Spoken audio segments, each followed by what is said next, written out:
eh, apa mengetahui lebih detail terkait pengangkatan dan pemberhentian dalam jabatan fungsional PI ini, mungkin nanti yang kami paparkan itu sifatnya normatif sesuai dengan Juknis Pembina Industri ya, Permenpri nomor 28 tahun 2022. Mungkin nanti kita akan lebih banyak ke diskusi saja ya, Bapak Ibu dan teman-teman semuanya. Barangkali mungkin ada yang ingin ditanyakan terkait pengangkatan dan juga pemberhentian jabatan fungsional pembina industri. Baik, saya share screen ya, Mas Adi.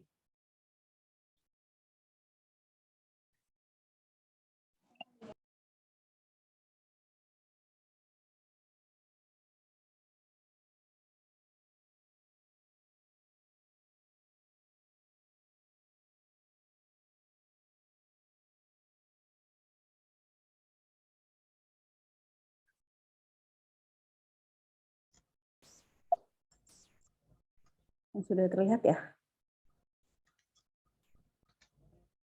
Sudah, Bu.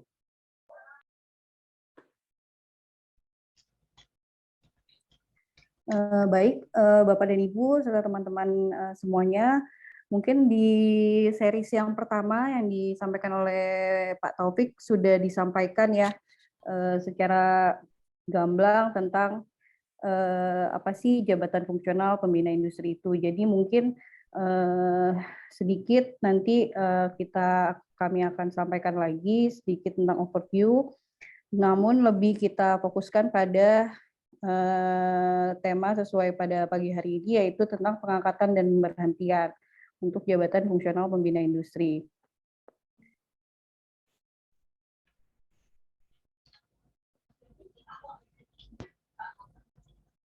Oke,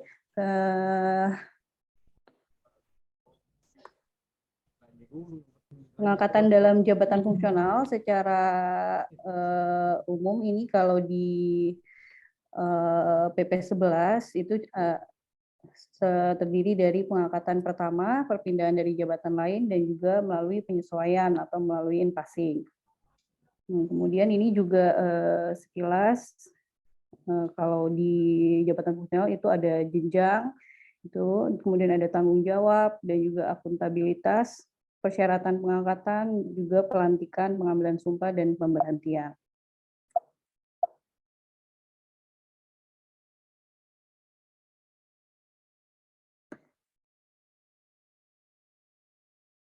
Mas Adi di situ kelihatan ya? Kok di saya agak itu ya? Sah. Jelas kok, Bu. Jelas ya? Jelas. Oke, nah ini untuk di jenjang jabatan fungsional seperti yang sudah mungkin Bapak Ibu teman-teman semuanya juga sudah mengetahui ya, pasti di jabatan fungsional itu ada jenjang keahlian dan juga ada jenjang keterampilan. Nah, kalau untuk yang di jabatan fungsional pembina industri memang kita hanya ada di jenjang keahlian, yaitu di mana jenjangnya dimulai dari jenjang pertama, kemudian jenjang muda, madya, sampai dengan jenjang utama.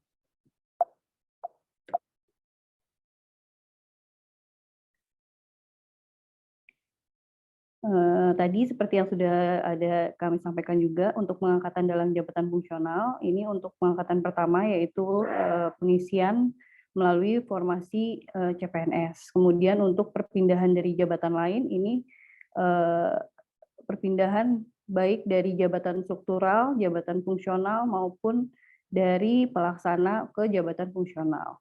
Kemudian melalui penyesuaian atau in-passing, biasanya ini dibuka melalui ada kebijakan nasional seperti yang sudah pernah dilaksanakan oleh secara nasional dari Kemenpan RB, itu yang sudah berakhir di 2021. Namun karena pembina industri ini merupakan jabatan fungsional baru, sehingga diberikan kesempatan untuk melakukan penyesuaian atau in-passing paling lambat 2 tahun sejak diundangkannya Permenpan RB tentang pembina industri. Kemudian selain 3, tadi juga ada pengangkatan sebetulnya melalui promosi ya.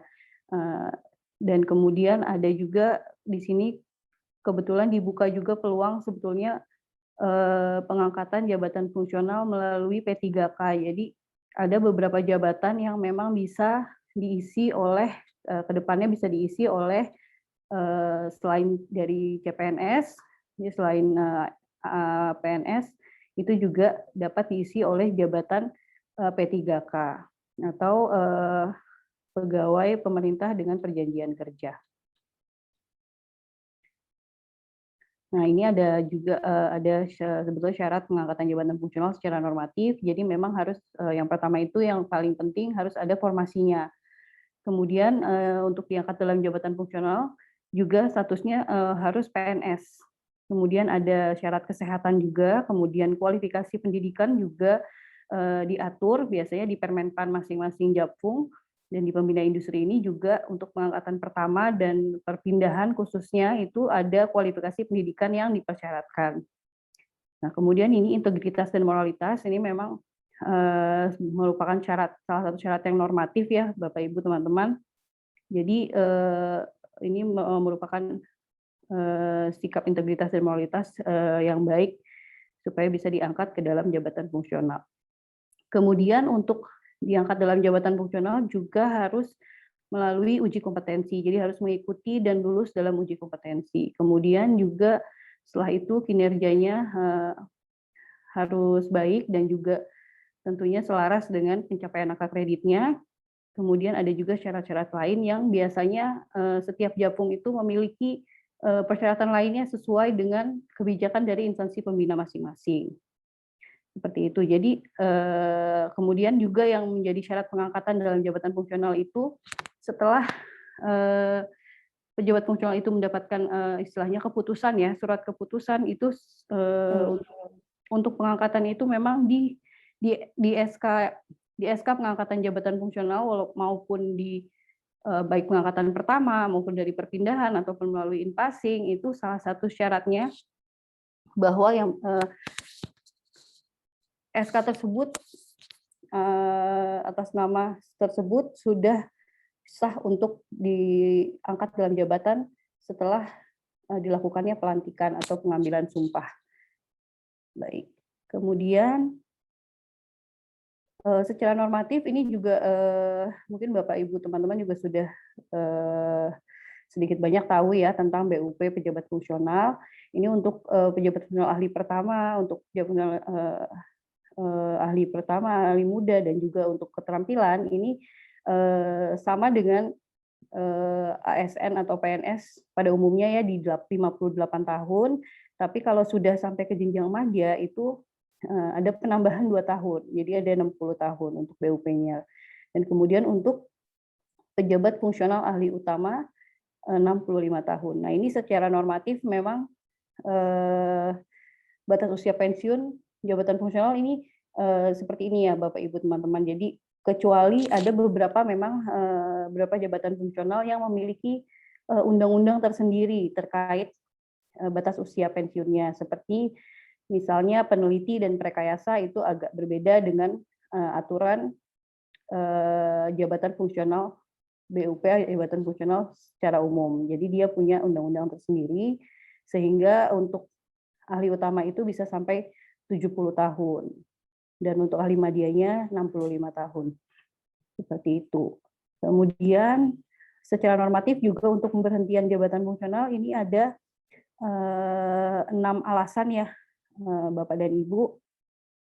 Jadi alasan yang pertama itu mengundurkan diri, kemudian diberhentikan sementara karena menjadi pejabat negara misalnya, atau menjadi komisioner, atau menjadi anggota lembaga non struktural, atau bahkan sedang menjalani hukuman disiplin, misalnya ditahan karena menjadi tersangka, itu kan biasanya diberhentikan sementara dari ASN-nya ya, dari PNS-nya. Nah, ini juga otomatis akan diberhentikan dari jabatan fungsionalnya. Kemudian juga yang ketiga itu cuti di luar tanggungan negara, ini juga harus diberhentikan. Kemudian ditugaskan secara penuh di luar JF. Jadi misal Bapak Ibu yang ditugaskan untuk misalnya dalam jabatan struktural, misalnya atau jabatan lain yang tidak terkait dengan jabatan fungsional yang Bapak Ibu jabat ya, jadi itu harus dibebaskan dari jabatan fungsionalnya. Nah, kemudian untuk yang syarat selanjutnya itu apabila tugas belajar lebih dari 6 bulan secara terus-menerus dan tidak bisa melaksanakan pekerjaan. Jadi istilahnya dibebas tugaskan dari pekerjaan di kantor ya, artinya full tugas belajar. Nah, ini juga harus diberhentikan dari jabatan fungsionalnya. Nah, kemudian juga ada pemberhentian karena tidak memenuhi persyaratan jabatan. Nanti kita akan bahas terkait dengan yang ada di Juknis Pembina Industri ya.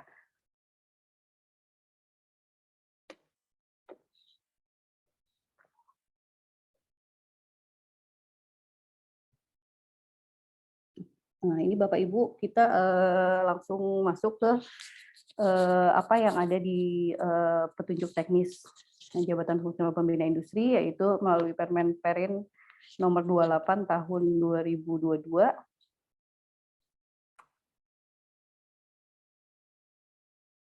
Di mana mungkin kemarin sudah kita lalui ya tahapan ini, penyusunan kebutuhan dan penyampaian kelas jabatan untuk JF Pembina Industri sudah kita penuhi. Artinya untuk unit-unit di lingkungan Kemenperin sudah mengusulkan dan juga sudah melalui proses validasi oleh Biro SDM untuk penyusunan kebutuhannya. Barangkali kalau yang terkait kemarin terkait ikut melakukan perhitungan mungkin juga sudah mengetahui ya proses ini sudah kita lalui dan juga sudah ada perhitungannya lah kira-kira gitu, sudah divalidasi oleh tim Biro SDM, tim formasi, sudah ada perkiraan untuk jumlah kebutuhan jabatan fungsional di lingkungan Kemenperin.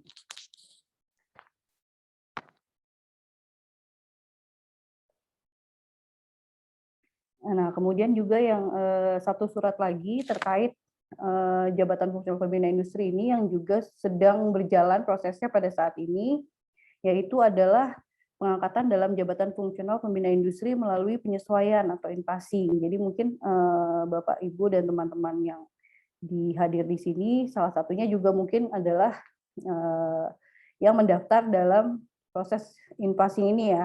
Jadi memang di proses in-passing ini kami bagi menjadi 2 periode. Di periode pertama sedang berjalan di 1 Juli 2022 sampai dengan 31 Oktober 2022.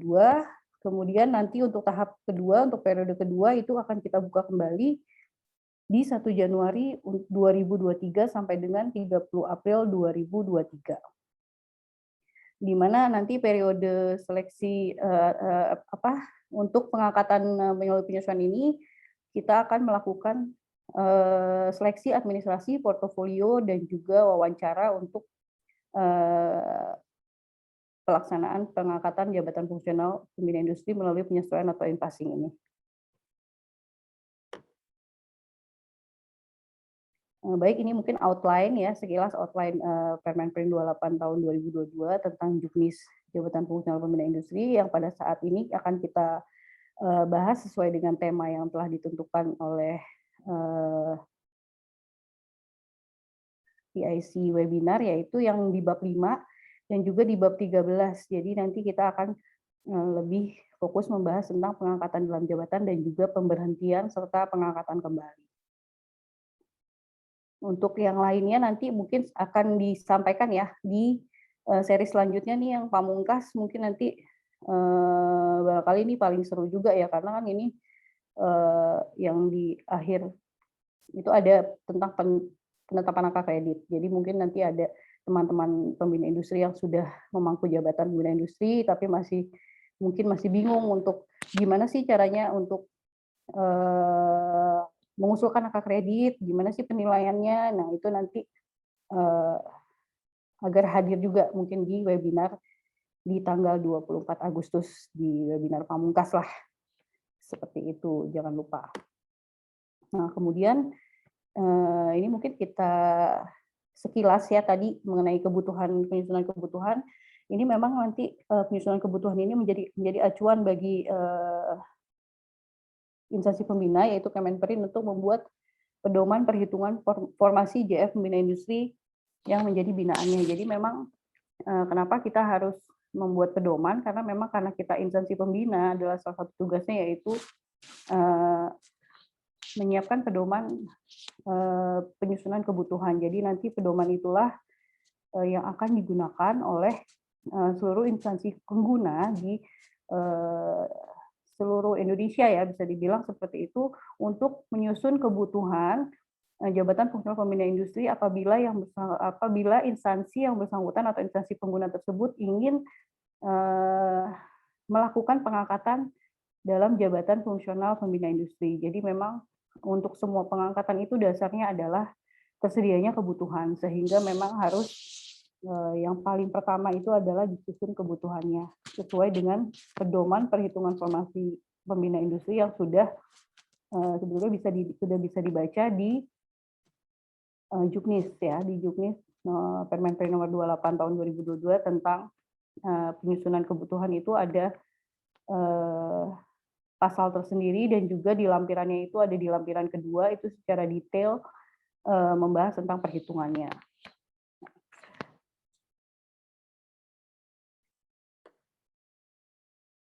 Nah, ini secara normatif memang untuk pelaksanaan kebutuhan itu dihitung dalam jangka waktu 5 tahun. Nanti disusun berdasarkan Rensra. Biasanya nanti kalau kita sebagai instansi pembina, ya, pada saat memvalidasi itu kita minta juga dilampirkan dokumen Rensra-nya. Jadi kita bisa tahu, ya, apa sih sebenarnya rencana dari si instansi pengguna ini dalam 5 tahun ke depan gitu. Apa aja nih terkait pembinaan industri yang akan mereka lakukan gitu dalam 5 tahun ke depan sesuai dengan rencana strategisnya. Nah, nanti walaupun dalam secara 5 tahun, kebutuhan 5 tahun itu akan dirinci setiap tahunnya berdasarkan prioritas. Jadi nanti tahun ini misalnya 2022 sampai dengan 2023, 24, 25, 2026 misalnya, itu nanti setiap tahunnya itu dirinci, jadi kebutuhannya berapa.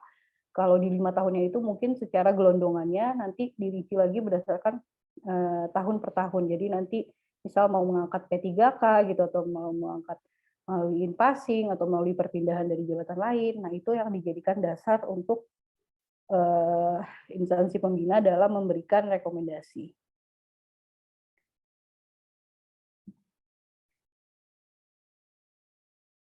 Baik, ini mungkin untuk pendekatan perhitungan kebutuhan formasi JFPI itu kita pendekatan yang digunakan itu adalah pendekatan hasil kerja atau output, ya.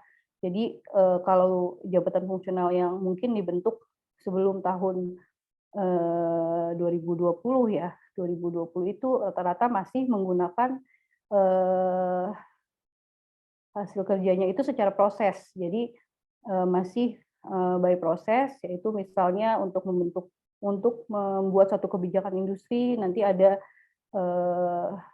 dokumen prosesnya apa yang dilakukan oleh jenjang apa gitu. Jadi kalau sekarang untuk yang JF dibentuk sejak tahun 2020 ke atas, itu rata-rata sudah menggunakan pendekatan hasil kerja secara output-nya. Jadi ngelihat dari output. Jadi misalnya kebijakan industri. Nah, kebijakan industri ini tentunya semua jenjang terlibat gitu. Ada yang mulai dari misalnya menyusun dokumennya gitu, dari mungkin perumusannya gitu. Nanti semua jenjang itu terlibat dan angka kreditnya sudah ditentukan. Seperti itu kalau secara output. Dan memang kelebihannya secara output ini juga jadinya angka kreditnya nanti lebih besar. Mungkin nanti bisa dilihat, ya, di tabel butir angka kredit di lampiran 1 Juknis itu ada butir-butir yang terkait dengan jabatan fungsional pembina industri.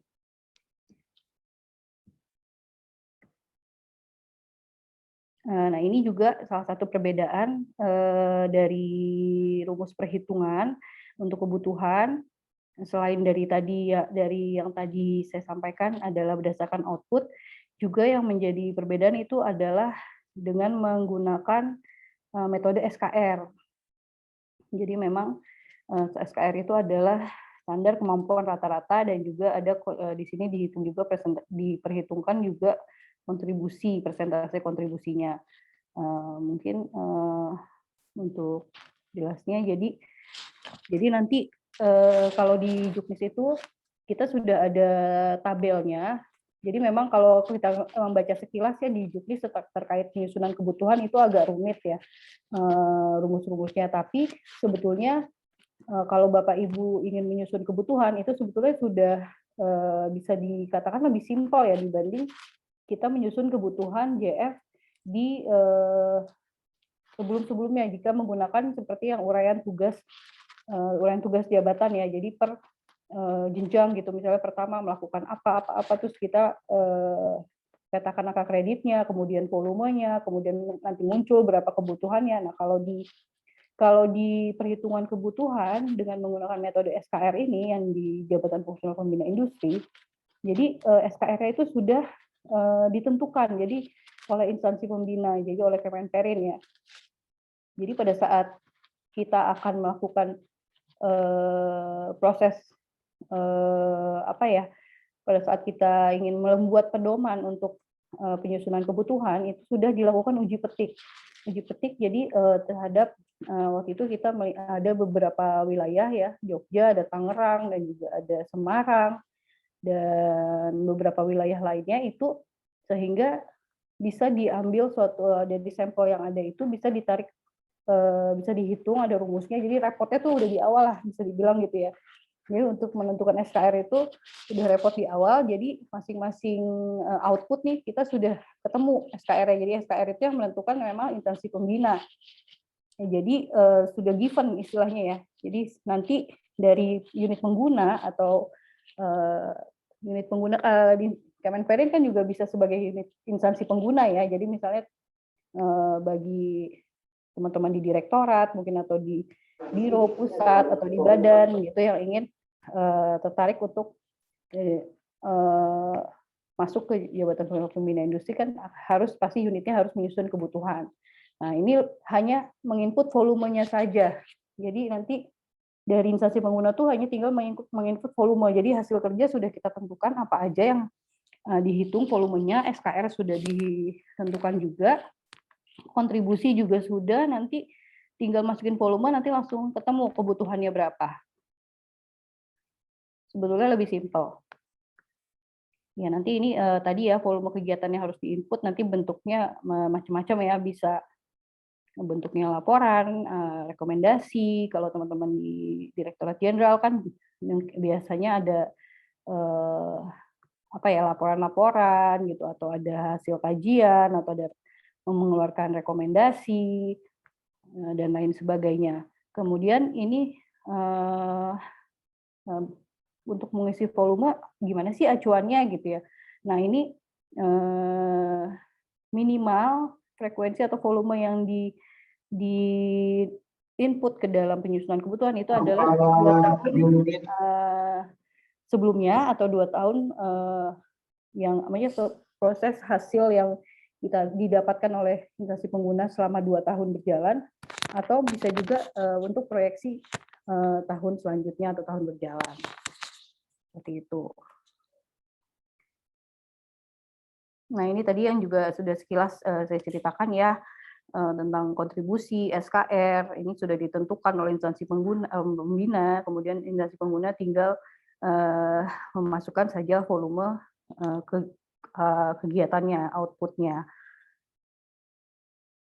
Nah, kemudian setelah menyusun kebutuhan, apakah sudah selesai sampai di situ gitu? Nah, tentunya ada proses ini ya, ada proses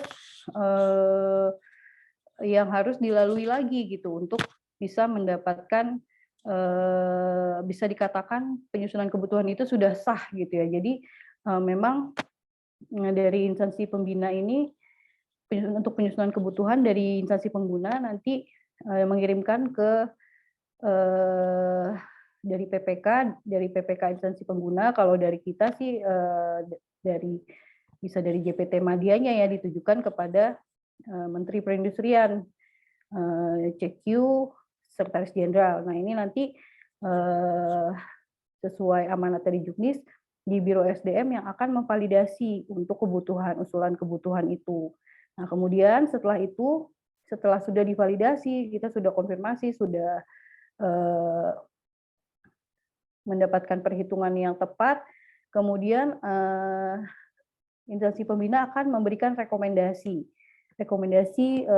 bahwa kebutuhan ini sudah divalidasi, sudah diverifikasi oleh instansi pembina. Nah, kemudian setelah itu, rekomendasi itu dikembalikan ke pengusul ya dari instansi pengguna. Nah, kemudian instansi pengguna itu akan atau harus mengusulkan kembali ke Kementerian Pan-RB untuk mendapatkan penetapan ya atau persetujuan kebutuhan. Nah, setelah itu baru instansi pengguna dapat mengusulkan, setelah mendapat persetujuan dari Menpan, baru dapat mengusulkan untuk pengangkatan dalam jabatan fungsional pembina industri. Nah, ini tadi mungkin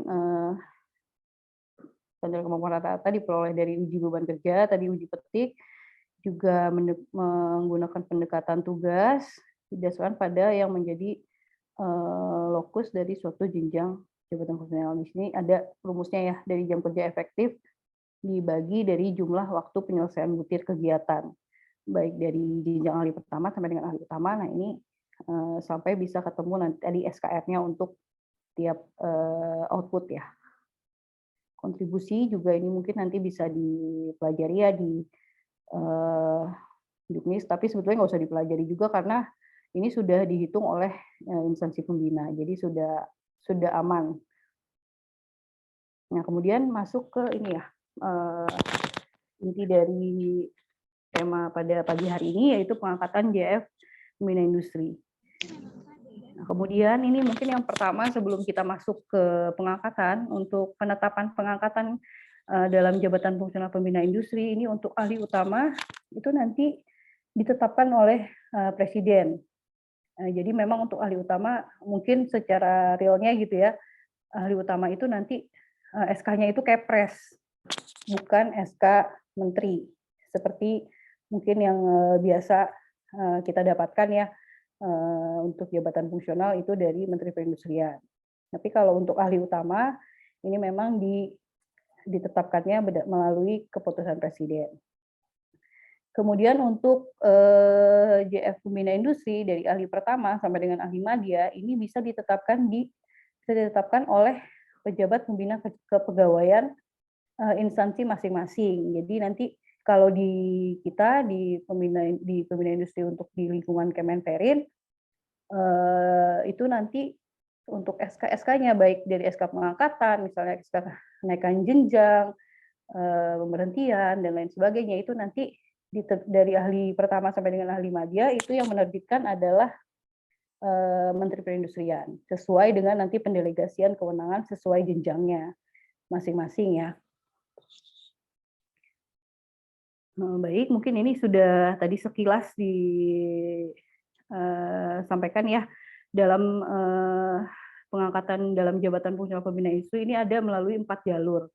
Jadi yang pertama itu ada jalur pengangkatan pertama, kemudian yang kedua adalah perpindahan dari jabatan lain, kemudian yang ketiga itu adalah melalui penyesuaian atau in-passing, yang kemudian yang keempat melalui promosi. Nah, baik, mungkin kita bahas satu-satu ya dari yang pengangkatan pertama. Ini kan tadi sudah clear ya kalau yang pengangkatan pertama itu adalah pengangkatan dalam jabatan fungsional pembina industri melalui rekrutmen CPNS. Jadi untuk mengisi lowongan kebutuhan jabatan fungsional industri melalui jalur CPNS. Jadi ini dari yang kita perekrutan ya, proses rekrutmen berdasarkan kebutuhan yang sudah dihitung tadi. Jadi kita akan mengangkat jabatan fungsional pembina industri misalnya melalui rekrutmen CPNS. Nah, ini untuk persyaratannya normatif ya Bapak Ibu ya, berdasarkan waktu itu kita dalam membuat Juknis kita mengacu pada Permen Pan RB nomor 13 tahun 2019.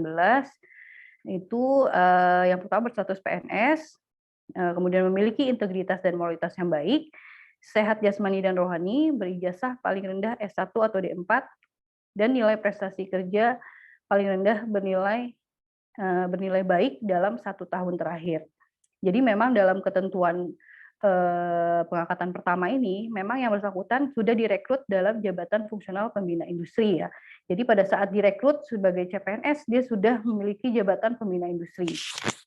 Namun yang bersangkutan belum secara ofisial ya, secara bisa dikatakan belum secara ofisial dia mendapatkan hak-haknya sebagai pejabat fungsional. Artinya ada tahap percobaannya lah gitu. Jadi memang CPNS ini yang sudah diangkat dalam jabatan fungsional pembina industri nanti setelah diangkat menjadi PNS setelah melalui latsar dan lain sebagainya, itu yang bersangkutan paling lama 1 tahun setelah PNS itu dapat diangkat dalam jabatan fungsional pembina industri. Jadi setelah diangkat PNS sudah bisa tuh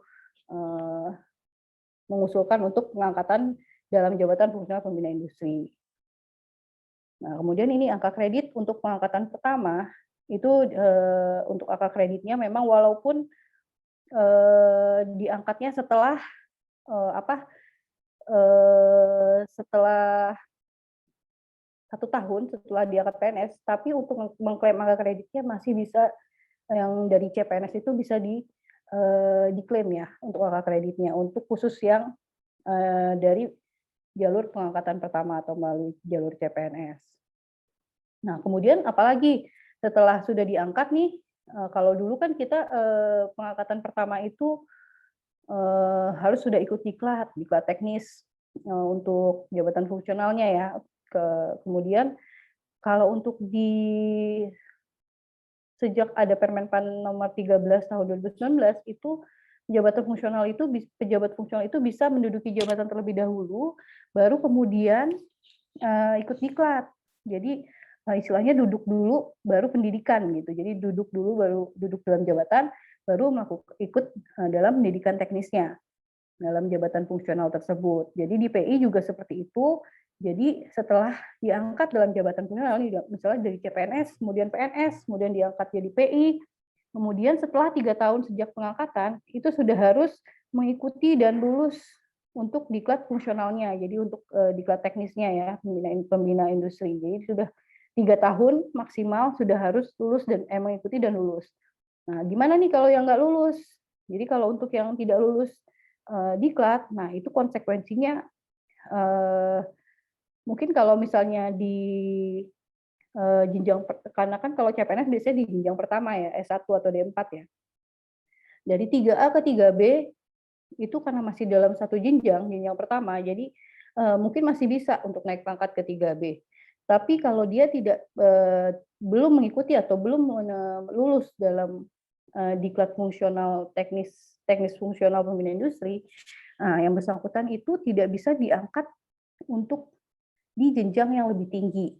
Jadi untuk pengangkatan ke mudanya itu salah satu syaratnya itu juga harus sudah mengikuti dan lulus diklat teknis jabatan fungsional pembina industri. Itu jadi itu yang harus diperhatikan kalau untuk mungkin di sini ada yang dari kepegawaian ya. Apabila nanti ke depannya ada pengangkatan jabatan pembina industri melalui pengangkatan pertama atau melalui CPNS. Nah, ini juga yang harus diperhatikan dari dalam jangka waktu 3 tahun itu sudah sebelum 3 tahun harus mengikuti diklat dan lulus sehingga karir si pejabat fungsional itu juga bisa terus melaju untuk naik pangkat dan kemudian naik ke jenjang yang lebih tinggi.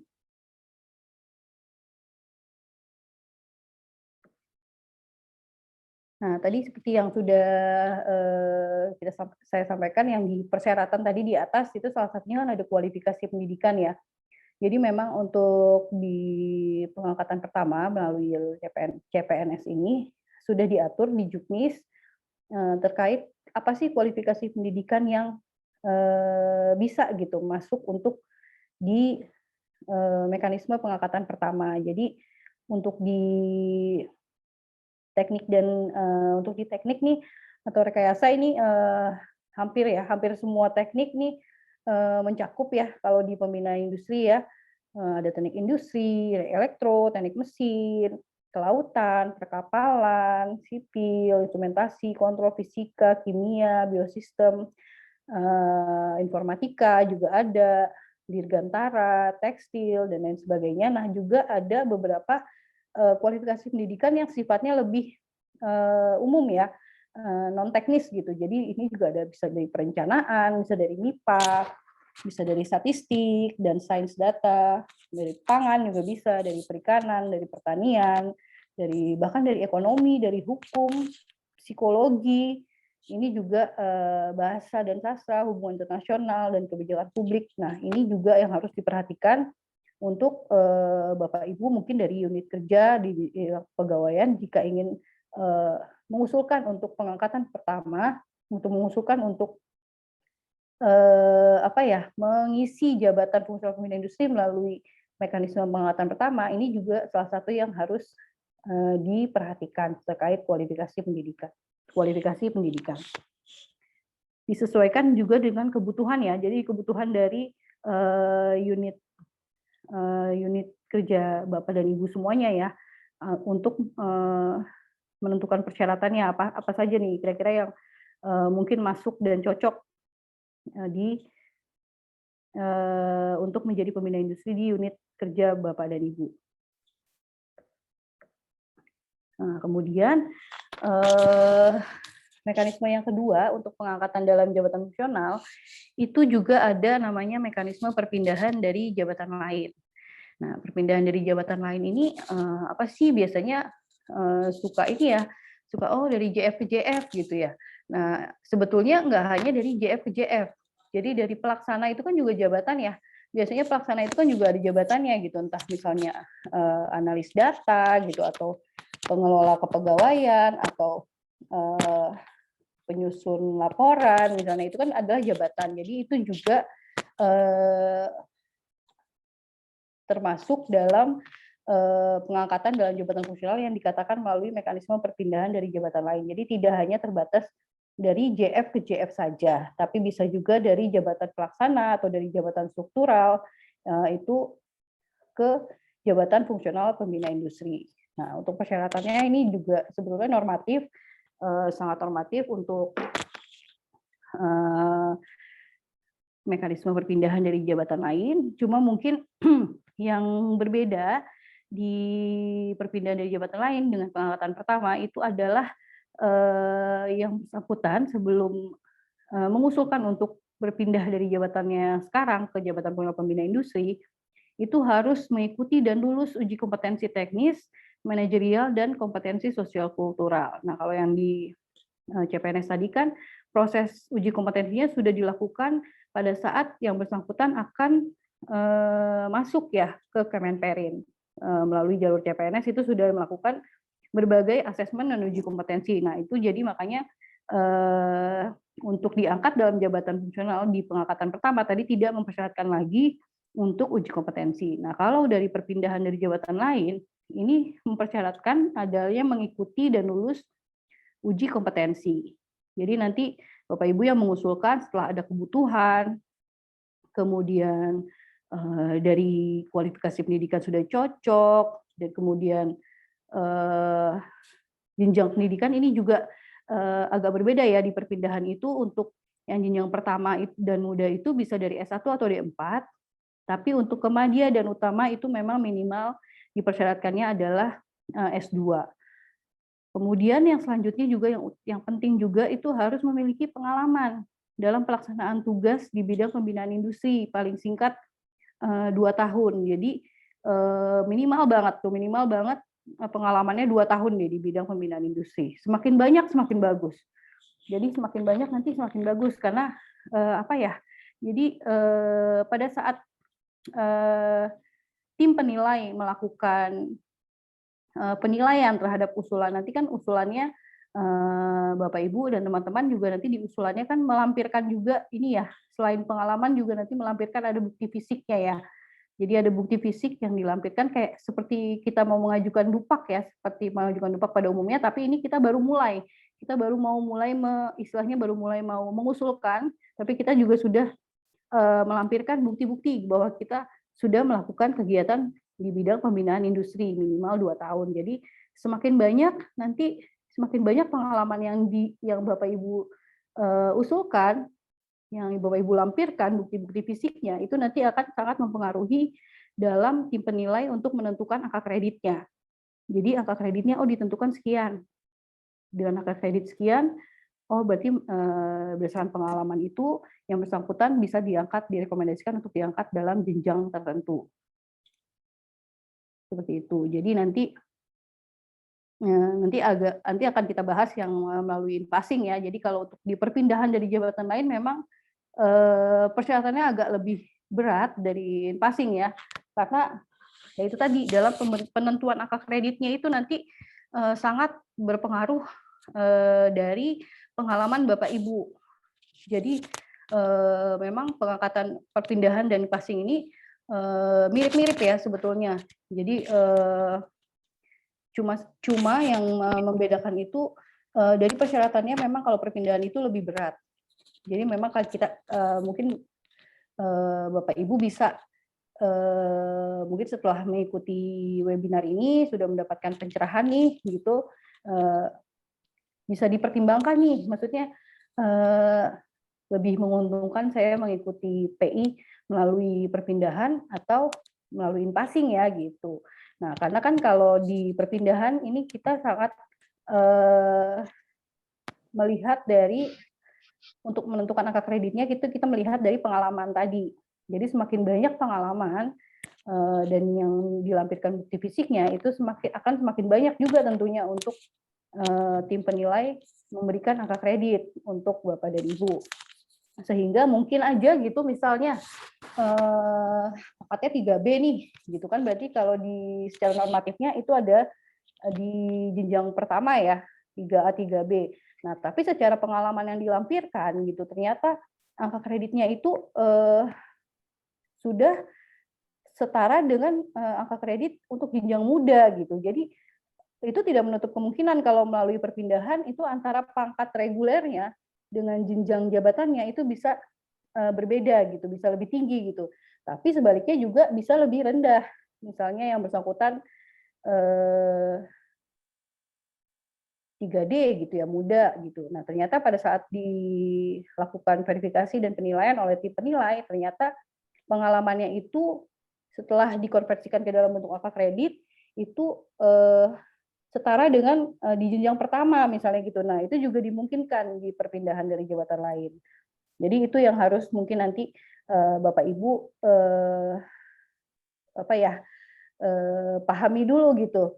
Dan juga melihat dari pengalaman yang dimiliki oleh Bapak Ibu. Jadi kalau memang pengalamannya memang banyak gitu, itu mungkin saya kayak lebih baik melalui perpindahan dari jabatan lain nih daripada passing gitu. Karena memang pengalaman saya itu udah dari awal brojol di Kemenperin sudah ngurusin pembinaan industri misalnya. Jadi udah bisa dikatakan udah lebih dari madya lah mungkin gitu, udah lebih dari jenjang muda gitu, udah madya gitu, walaupun misalnya jabatannya baru pangkatnya baru 3D nih. Tapi kayaknya saya kalau lihat pengalaman nih, kayaknya sih saya udah madya gitu. Nah, itu mungkin kalau udah yakin kayak gitu memang lebih menguntungkan dari melalui jalur perpindahan dari jabatan lain. Seperti itu. Nah, kemudian yang juga nah, ini juga salah satu yang spesial dari mekanisme perpindahan dari jabatan lain itu ada batas usia. Jadi batas usia untuk diusulkan pengangkatan dalam jabatan fungsional pembina industri melalui perpindahan ini ada batas usianya. Jadi pada saat mengusulkan itu untuk jenjang pertama dan muda itu maksimal 53 tahun. Jadi harus diperhatikan juga Bapak Ibu yang ingin melakukan perpindahan dalam jabatan fungsional industri melalui mekanisme perpindahan dari jabatan lain, ini kalau untuk jenjang ahli pertama dan muda ini maksimal 53 tahun. Kemudian kalau untuk ahli madya itu paling maksimal itu 55 tahun. Dan untuk jenjang ahli utama itu paling maksimal 60 tahun. Nah, kalau untuk dari yang jenjang jabatan pimpinan utama ke utama jabatan pimpinan yang lain ya, misalnya dari anjak utama misalnya ingin perpindahan nih, kayaknya lebih cocok untuk kayaknya saya lebih cocok di pembina industri nih gitu. Tapi yang bersangkutan sudah ahli utama di jabatan lain. Nah, untuk itu berarti ada syarat yang berbeda. Jadi untuk dari JF utama ke JF utama lain ke JF utama PI itu syaratnya maksimal 63 tahun. Nah, ini kalau secara gampangnya ya, ini 5 tahun menjelang BUP ya, Bapak Ibu ya. Jadi kalau untuk gampangnya ngingetnya, kecuali yang JF utama jabatan lain ke JF utama PI, itu yang lainnya bisa dihitung 5 tahun sebelum BUP.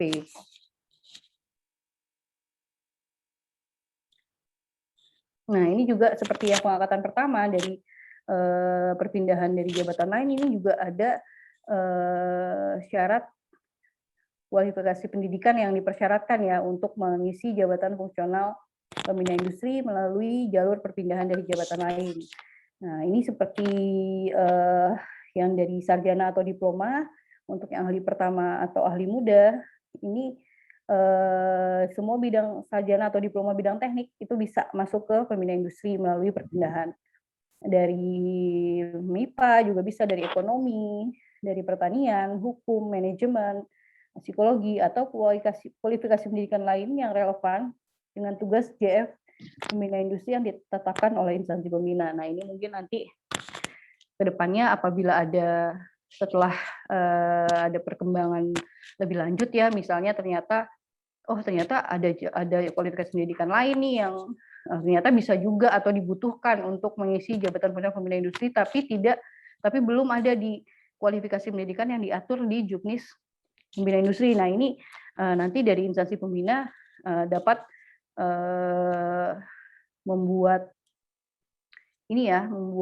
semacam surat atau peraturan terkait pendidikan lainnya yang masih relevan dengan tugas JF yang belum tercantum di Juknis Pembina Industri. Nah, kemudian kalau untuk yang ahli madya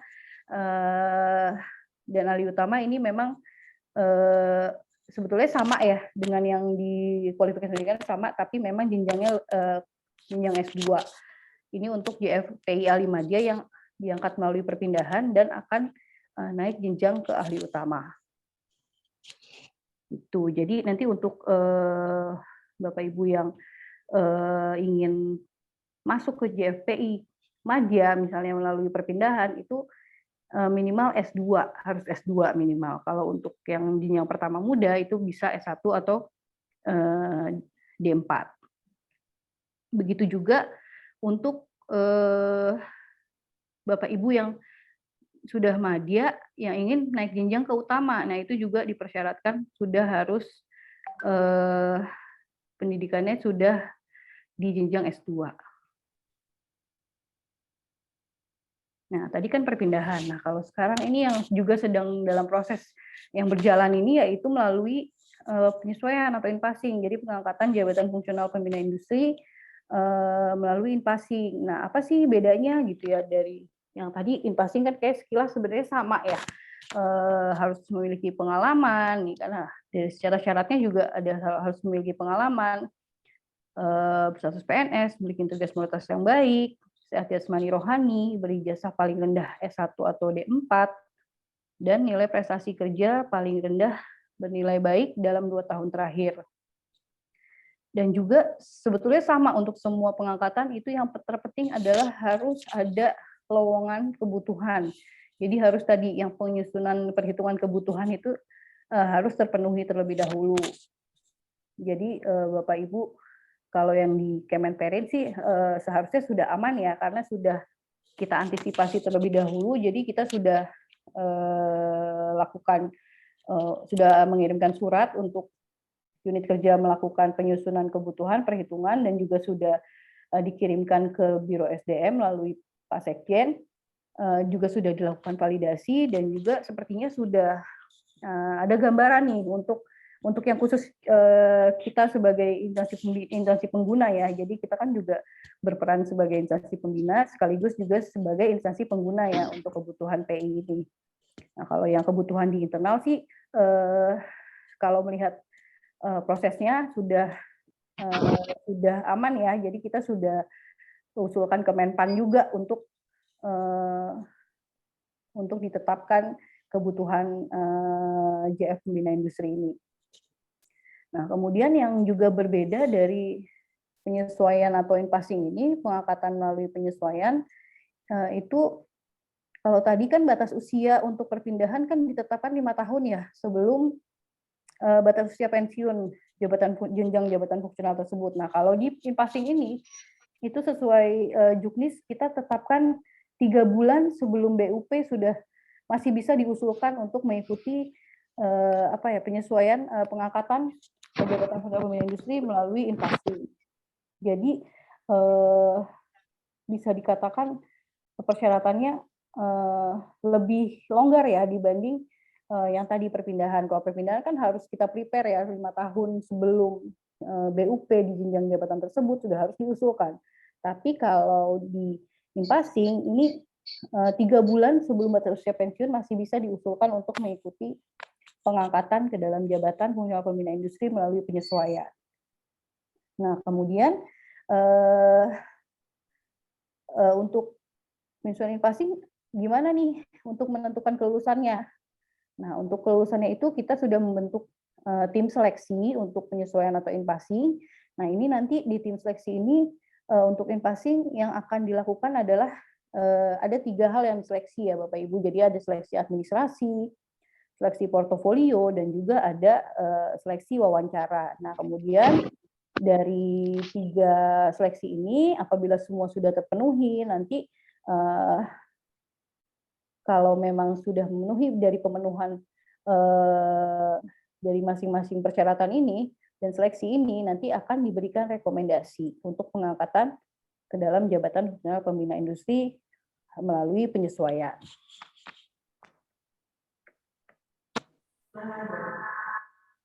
Nah, ini tadi yang sudah sekilas saya sampaikan ya, ada tim seleksi, nanti tim seleksi melakukan validasi kesesuaian antara dokumen administrasi, kemudian juga melakukan penelaahan portofolio, dan juga melakukan wawancara, kemudian memberikan penilaian terhadap pemenuhan administrasi, portofolio, dan juga wawancara. Dan kemudian di akhirnya itu adalah tadi memberikan rekomendasi sebagai dasar untuk pengangkatan dalam jabatan fungsional pembina industri melalui penyesuaian atau in-passing.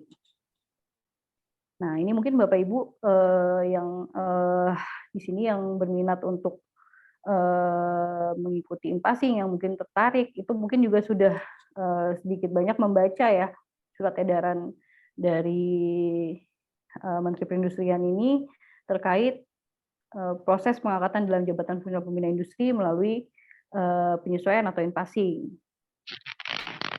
Jadi memang bisa dikatakan ini ya Bapak Ibu ya, kalau penyesuaian atau in-passing itu kalau orang Menpan tuh sebutnya pekan diskon ya. Jadi sale bisa dibilang gitu. Jadi walaupun pengalamannya misalnya 2 tahun, pengalamannya 5 tahun gitu, pengalamannya lebih dari 5 tahun misalnya, tapi kalau dari in-passing itu yang dijadikan dasar untuk penetapan angka kreditnya itu dari pangkat golongan terakhir, dan juga TMT ya, TMT atau masa kerja golongan yang terakhir. Jadi nanti akan saya tampilkan juga tabel untuk penyesuaian untuk menentukan angka kredit dalam pengangkatan melalui penyesuaian atau in-passing. Nah, ini mungkin nggak perlu saya baca ya. Mungkin Bapak Ibu nanti kalau yang sudah punya suratnya, nanti kalau ada yang mau ditanyakan bisa pada saat diskusi ya.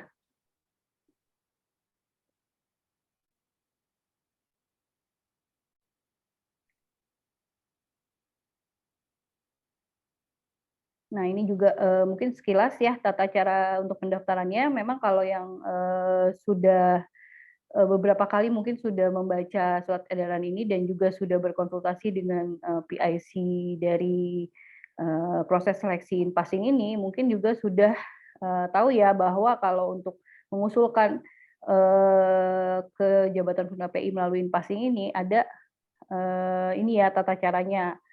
Jadi baik secara fisik, dokumen secara fisik melalui hierarki yang sesuai dengan yang berlaku di lingkup unit kerja Bapak Ibu masing-masing ya. Jadi kita tidak mengatur, jadi silakan yang penting suratnya ditujukan kepada Menteri Perindustrian, CQ Kepala Biro Organisasi dan SDM. Jadi untuk terkait hierarki untuk persuratannya kita serahkan kembali ke unit kerja masing-masing. Nah, kemudian selain mengirimkan dokumen secara langsung itu juga calon pendaftar itu wajib melakukan pendaftaran secara online ya, melalui link yang sudah diberikan di surat edaran tersebut. Jadi nanti kita akan cek, tim seleksi akan memvalidasi apakah ini dari surat fisik yang masuk atau apa dari yang sudah mendaftarkan melalui online, apakah sudah ada fisiknya ataupun sebaliknya yang sudah ada fisik, apakah juga sudah melakukan pendaftaran secara online. Jadi nanti itu salah satu yang menjadi pertimbangan juga ya. Jadi kalau memang fisik sudah dikirimkan tapi ternyata di aplikasi tidak ada namanya, itu nanti bisa menjadi pertimbangan untuk tim seleksi dalam menggugurkan usulan calon pelamar ya. Begitu juga apabila sudah masuk ke aplikasi tapi tidak mengirimkan dokumen fisik. Nah, ini juga akan menjadi salah satu pertimbangan.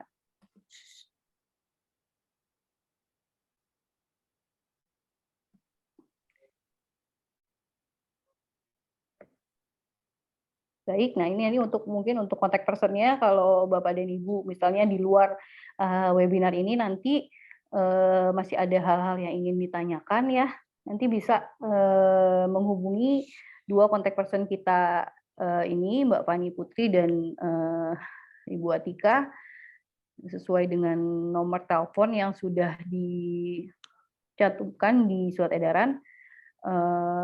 Nanti bisa mengajukan pertanyaan juga melalui kedua kontak person kami ini. Nah, ini tadi Bapak Ibu, jadi kalau di perpindahan jabatan lain tadi, untuk penentuan angka kreditnya, itu tim penilai harus menilai dari usulan bukti fisik yang dilampirkan dan untuk misalnya seperti mengusulkan dupakan ya kalau perpindahan itu nanti jadi ada ini di butir yang mana gitu, ini bukti fisiknya, misalnya di butir kebijakan pembinaan industri, nah ini dokumennya gitu, nanti itu yang akan dinilai oleh tim penilai untuk bisa akhirnya dikonversikan ke dalam bentuk angka kredit yang bisa dimiliki oleh si yang bersangkutan untuk bisa diangkat dalam jabatan fungsional pembinaan industri melalui yang tadi perpindahan dari jabatan lain. Nah, kalau dari yang penyesuaian ini, penyesuaian yang prosesnya sedang kita lakukan ini nanti dasar penetapan angka kreditnya adalah sesuai dengan tabel angka kredit kumulatif pengangkatan penyesuaian dalam jabatan fungsional pembinaan industri. Ini juga Bapak Ibu bisa lihat di Juknis nomor 28 tahun 2022 ini ada di lampiran ketiga, mohon maaf. Ada di lampiran ketiga setelah pedoman penyusunan kebutuhan. Nah, ini nanti tinggal istilahnya ditarik garis lurus ya. Jadi misalnya di jabatannya itu 3C. Misalnya yang bersangkutan jabatannya pangkat golongannya 3C, kemudian pendidikannya misalnya S2 ya. Pendidikannya S2, kemudian di 3C-nya itu sudah berapa tahun nih gitu, sudah misalnya naik pangkat 3C-nya udah di April 2020 misalnya. Berarti kan di 2022 ini, di April 2022 itu yang bersangkutan udah 2 tahun ya dalam dalam pangkat terakhir. Jadi 3C S2 masa kepangkatannya atau TMT pangkat terakhirnya itu 2 tahun.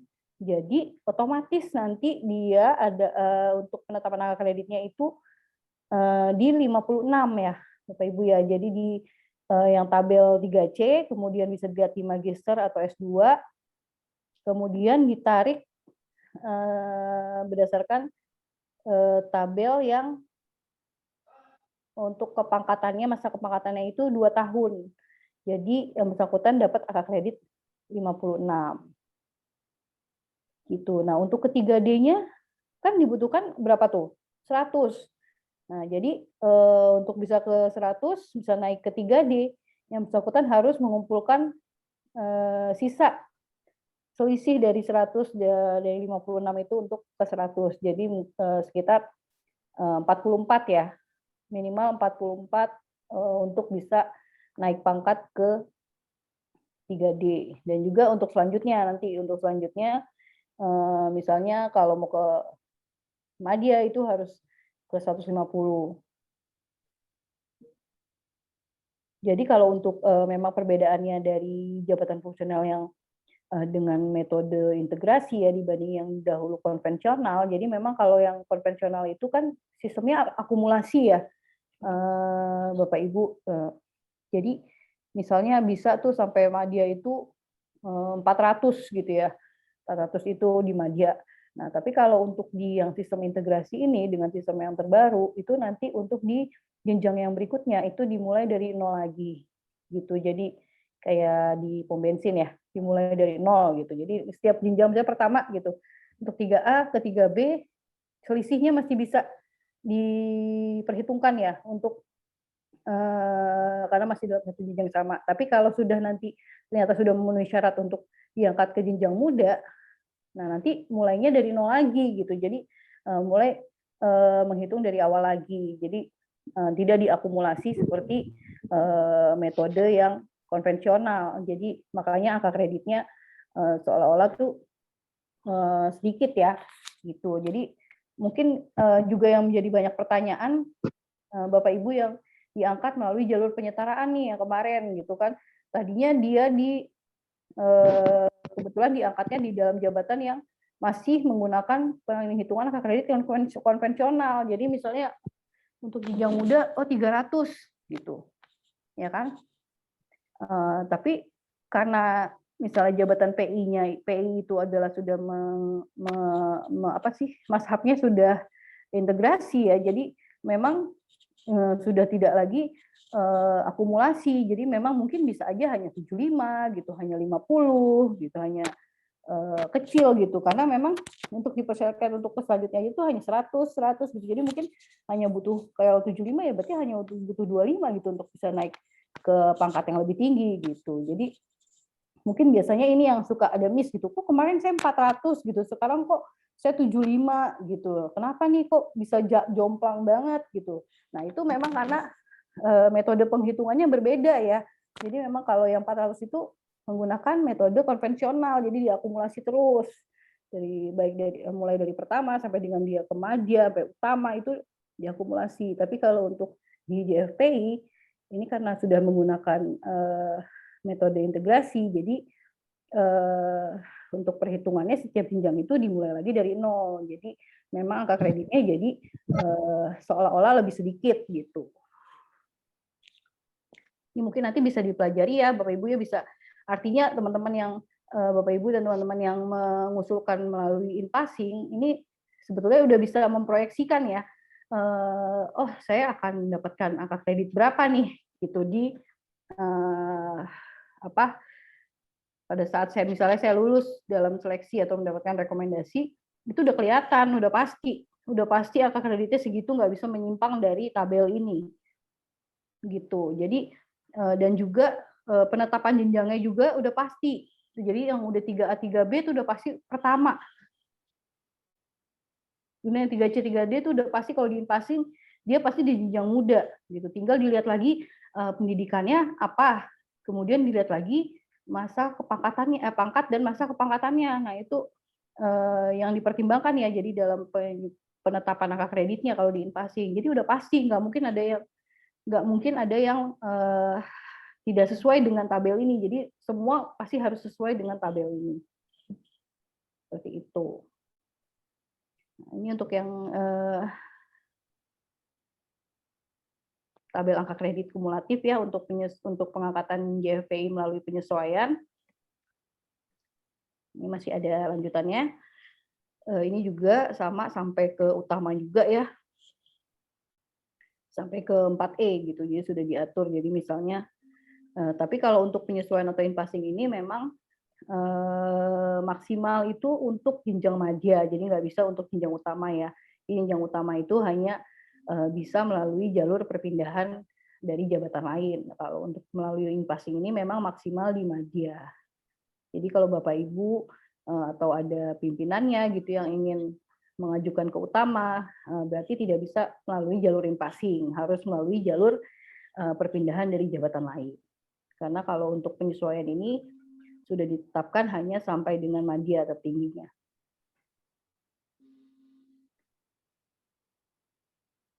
Nah, kemudian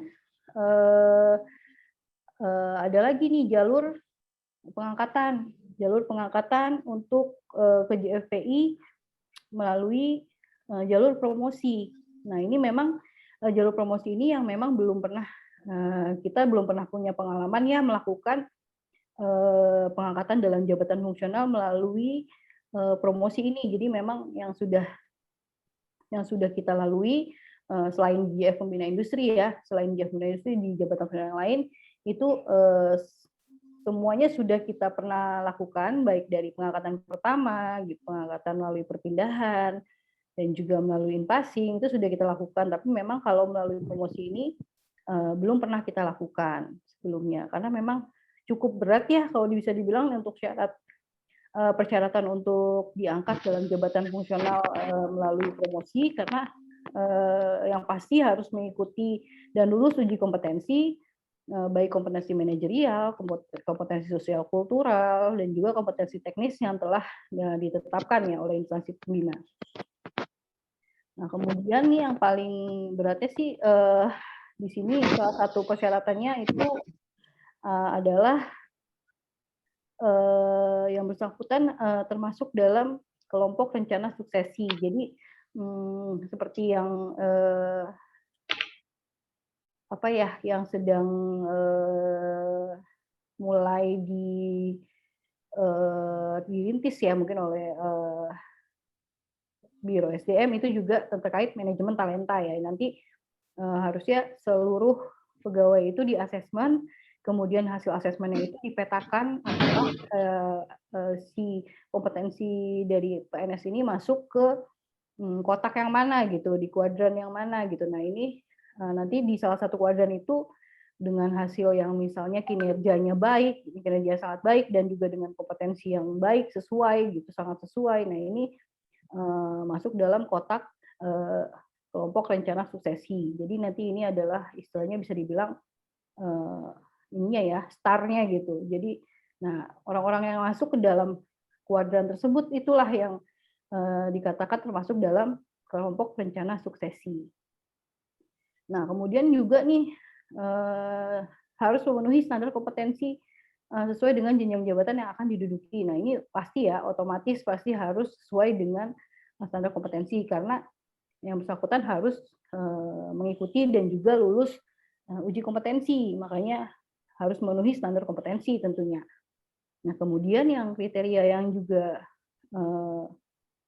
ini mungkin yang paling berat ya. Jadi yang bersangkutan itu harus menghasilkan inovasi yang bermanfaat bagi instansi dan kepentingan nasional dan diakui oleh lembaga pemerintah terkait bidang inovasinya. Nah, mungkin ini yang paling berat sih kalau untuk pengangkatan melalui promosi ini ya. Jadi apakah inovasi-inovasi itu bermanfaat bagi instansi dan juga kepentingan nasional. Nah, ini kan kita juga masih belum belum clear dari Menpan RB itu terkait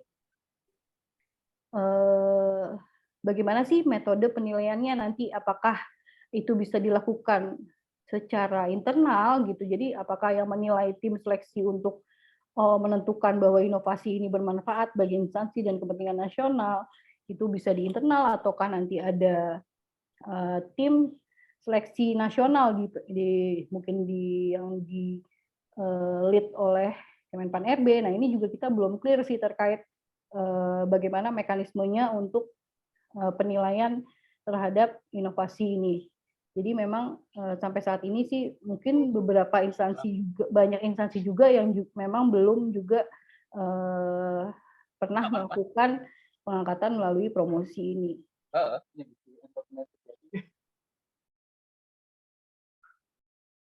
Nah, kemudian siapa sih gitu yang bisa dilakukan pengangkatan melalui promosi? Jadi memang ada dua yang bisa diangkat melalui promosi. Itu yang pertama bagi PNS yang belum menduduki JF Pembina Industri. Jadi misalnya yang bersangkutan pejabat struktural misalnya, atau administrator atau pengawas gitu ya. Nah, atau jabatan fungsional lain misalnya. Nah, ini seperti yang tadi sesuai dengan kriteria, apabila sudah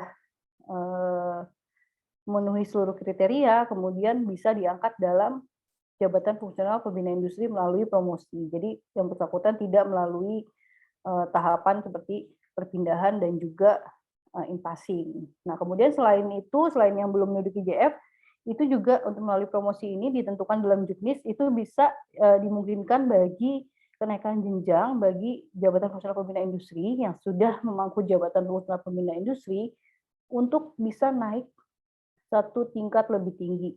Jadi selain yang belum memangku jabatan pembina industri, juga bisa dimungkinkan untuk promosi bagi JF pembina industri yang sudah eksis ya, untuk diangkat ke dalam jabatan yang lebih tinggi, satu tingkat lebih tinggi.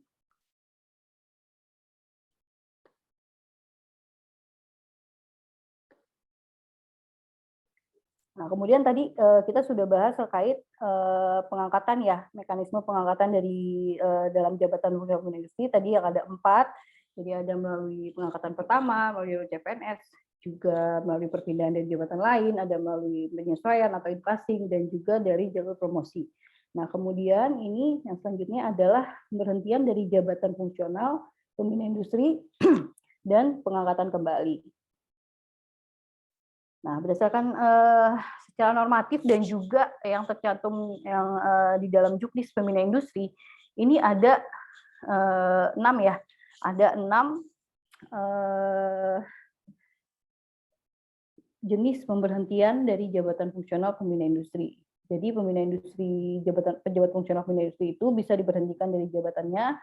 Yang pertama itu apabila mengundurkan diri sebagai pembina industri. Nah, untuk alasan-alasan tertentu, mungkin apakah yang bersangkutan sudah tidak lagi bisa melakukan pelaksanaan tugas di bidang pembinaan industri, sehingga yang bersangkutan ingin mengundurkan diri dari jabatan pembina industri. Nah, ini bisa juga diberhentikan dengan dari jabatannya karena mengundurkan diri. Nah, kemudian ini diberhentikan bisa juga karena diberhentikan sementara sebagai PNS. Nah, tadi kan juga sempat udah disinggung ya di atas tadi, apa sih yang bisa diberhentikan sementara gitu. Nah, diberhentikan sementara itu seperti misalnya diangkat dalam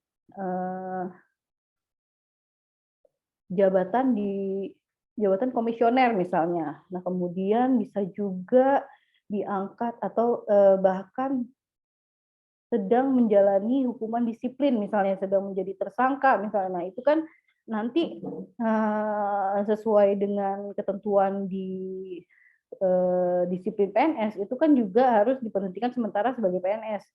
Seperti itu. Jadi ini bukan diberhentikan sementara sebagai JF ya, dia diberhentikan sementara sebagai PNS karena beberapa alasan tadi, yang bersangkutan juga harus diberhentikan dari jabatan fungsionalnya gitu. Nah, sementara kalau untuk pemberhentian itu pemberhentian JF itu sekarang, kalau dulu kan masih ini ya, ada pemberhentian sementara gitu. Nah, kalau sejak diterbitkannya Permenpan 13/2019 itu sudah tidak menggunakan lagi istilah pemberhentian sementara. Jadi untuk jabatan fungsional itu langsung kata-katanya adalah pemberhentian ya. Kalau untuk diberhentikan sementara yang masih digunakan itu apabila diberhentikan sementara sebagai PNS. Nah, kemudian alasan atau yang selanjutnya yang harus diberhentikan dari jabatan PI apabila yang bersangkutan menjalani cuti di luar tanggungan negara.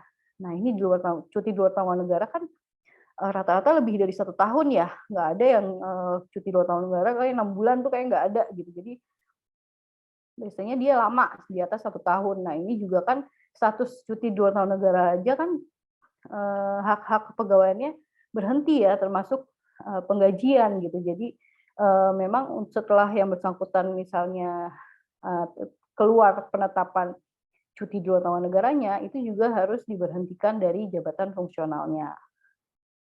Nah, kemudian yang selanjutnya itu apabila si yang bersangkutan, si pejabat fungsional pembinaan industri ini tugas belajar lebih dari 6 bulan, di mana yang bersangkutan tidak dibebaskan dari tugas ininya ya, tugas pekerjaan di kantornya. Jadi tetap bebas tugas bisa dikatakan seperti itu ya. Jadi full tugas belajar. Nah, ini juga harus diberhentikan dari jabatan fungsionalnya. Nah, kemudian yang selanjutnya ditugaskan secara penuh di luar jabatan fungsional pembina industri. Misalnya bisa diangkat sebagai pejabat struktural misalnya atau JPT ya, misalnya diangkat sebagai JPT atau sebagai pengawas, administrator, atau juga ada penugasan lain gitu di luar yang tugas-tugasnya tidak terkait dengan tugas pembinaan industri. Nah, ini juga harus diberhentikan sebagai pembina industri. Nah, kemudian yang terakhir itu tidak memenuhi persyaratan jabatan. Nah, ini biasanya siapa sih yang dimaksud tidak memenuhi persyaratan jabatan? Nah, itu tadi kan di beberapa syarat tadi kan mempersyaratkan kualifikasi pendidikan ya, dan juga standar kompetensi atau uji kompetensi untuk misalnya mau naik jenjang yang lebih tinggi. Nah, ini misal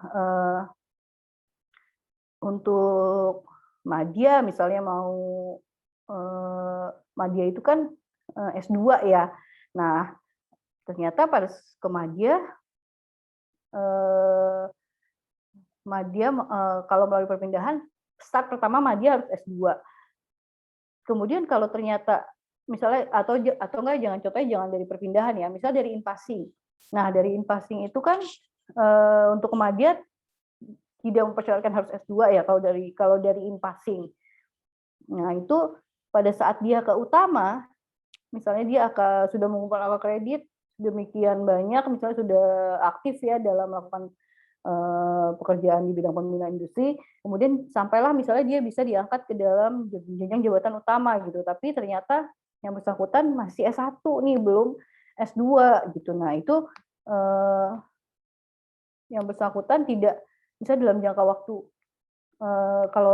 kalau tidak salah ini ya, yang dikasih waktu 5 tahun ya, biasanya dikasih waktu 5 tahun jika tidak kunjung menyesuaikan dengan jenjang kualifikasi pendidikan yang dipersyaratkan, jenjang pendidikan yang dipersyaratkan, ataupun misal yang bersangkutan tidak dia mengikuti nih uji kom tapi nggak lulus-lulus. Nah, ini juga diberikan kesempatan terus apabila dalam jangka waktu 5 tahun tidak bisa memenuhi gitu, baik dari jenjang pendidikan maupun dari standar kompetensinya, dari uji kompetensinya nggak lulus-lulus. Nah, ini juga konsekuensinya adalah akan diberhentikan dari jabatan fungsional pembina industri. Seperti itu. Nah, ini kalau di slide ya, kan ada yang di checklist, ada yang disilang ya. Jadi kalau yang di checklist itu yang diberhentikan sementara, menjalankan cuti luar tanggungan negara, tugas belajar, dan juga ditugaskan secara penuh. Nah, ini adalah alasan-alasan pemberhentian dari jabatan yang bisa diangkat kembali. Bisa diangkat kembali dalam jabatan fungsionalnya setelah yang bersangkutan kalau misalnya diberhentikan sementara sebagai PNS ya, setelah misalnya kalau tadi dia menjalani hukuman disiplin misalnya sebagai tersangka, setelah dia selesai kemudian dia diaktifkan kembali sebagai PNS, nah dia bisa mengusulkan untuk diangkat kembali dalam jabatan fungsionalnya. Begitu juga dari yang CTLN. Jadi kalau setelah dia selesai, misalnya sudah 2 tahun, misalnya sudah selesai, sudah aktif kembali, nah bersangkutan bisa diangkat kembali. Begitu juga tugas belajar jika sudah selesai atau yang ditugaskan secara penuh atau penugasan struktural ataupun jabatan lainnya. Nah, itu setelah selesai penugasannya itu bisa diangkat kembali. Namun ada 2 yang mengundurkan diri dan juga tidak memenuhi syarat jabatan. Ini adalah 2 persyaratan yang apabila pejabat fungsional pembina industri diberhentikan dengan alasan 2 ini, jadi itu tidak dapat diangkat kembali ke dalam jabatan fungsional pembina industri lagi. Jadi mungkin harus mencari jabatan fungsional yang lain gitu. Tidak bisa diangkat kembali ke dalam jabatan yang sama.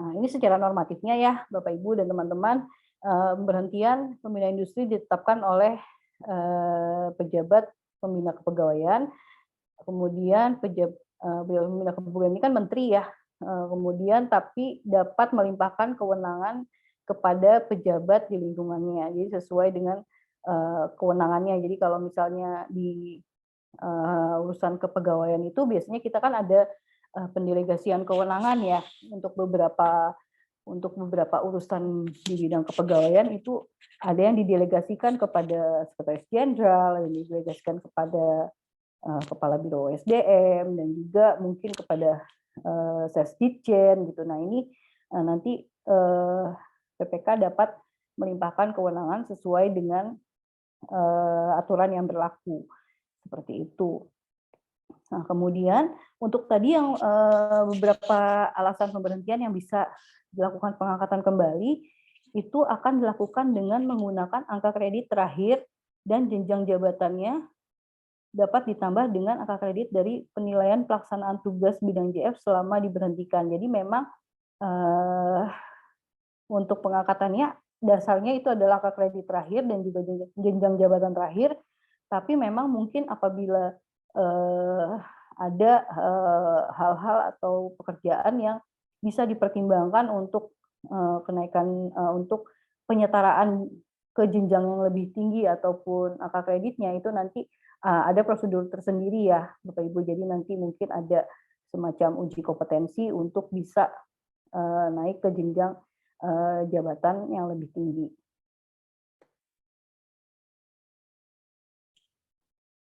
Nah, baik ini mungkin secara normatif juga, pembina industri yang diberhentikan karena alasan diberhentikan sementara tadi ya sudah saya sampaikan sebetulnya dapat diangkat kembali setelah diangkat kembali menjadi PNS. Begitu juga dari yang cuti, tugas belajar, dan penugasan secara penuh. Nah, yang paling penting juga adalah yang nomor 5 nih Bapak Ibu teman-teman semuanya ya. Jadi juga tetap kembali tadi seperti pengangkatan juga pengangkatan kembali ke dalam jabatan fungsional pembina industri itu juga harus ditetapkan sesuai dengan ketersediaan lowongan kebutuhan pembina industri. Jadi bisa diangkat kembali. Jadi apabila memang ada lowongannya, ada formasinya gitu. Jadi kalau memang ternyata pada saat misalnya habis CTLN nih, habis cuti 2 tahun negara, ternyata pada saat 3 tahun cuti itu harusnya kan ada yang kosong ya, misalnya pada saat yang bersangkutan diberhentikan, misalnya kan ada kosong berarti. Nah, tapi pada saat berjalan 3 tahun itu ternyata ada pengangkatan dari CPNS misalnya, atau ada yang naik jenjang misalnya, jadi mengisi jenjang jabatan, formasi jenjang jabatan yang bersangkutan. Nah, ini kan berarti penuh ya, formasinya tidak tersedia. Nah, ini tidak bisa diangkat kembali di unit yang bersangkutan ya, jadi harus mungkin mencari unit kerja yang masih memiliki ketersediaan lowongan kebutuhan pembina industri sesuai dengan jenjang jabatan pada saat dia diberhentikan.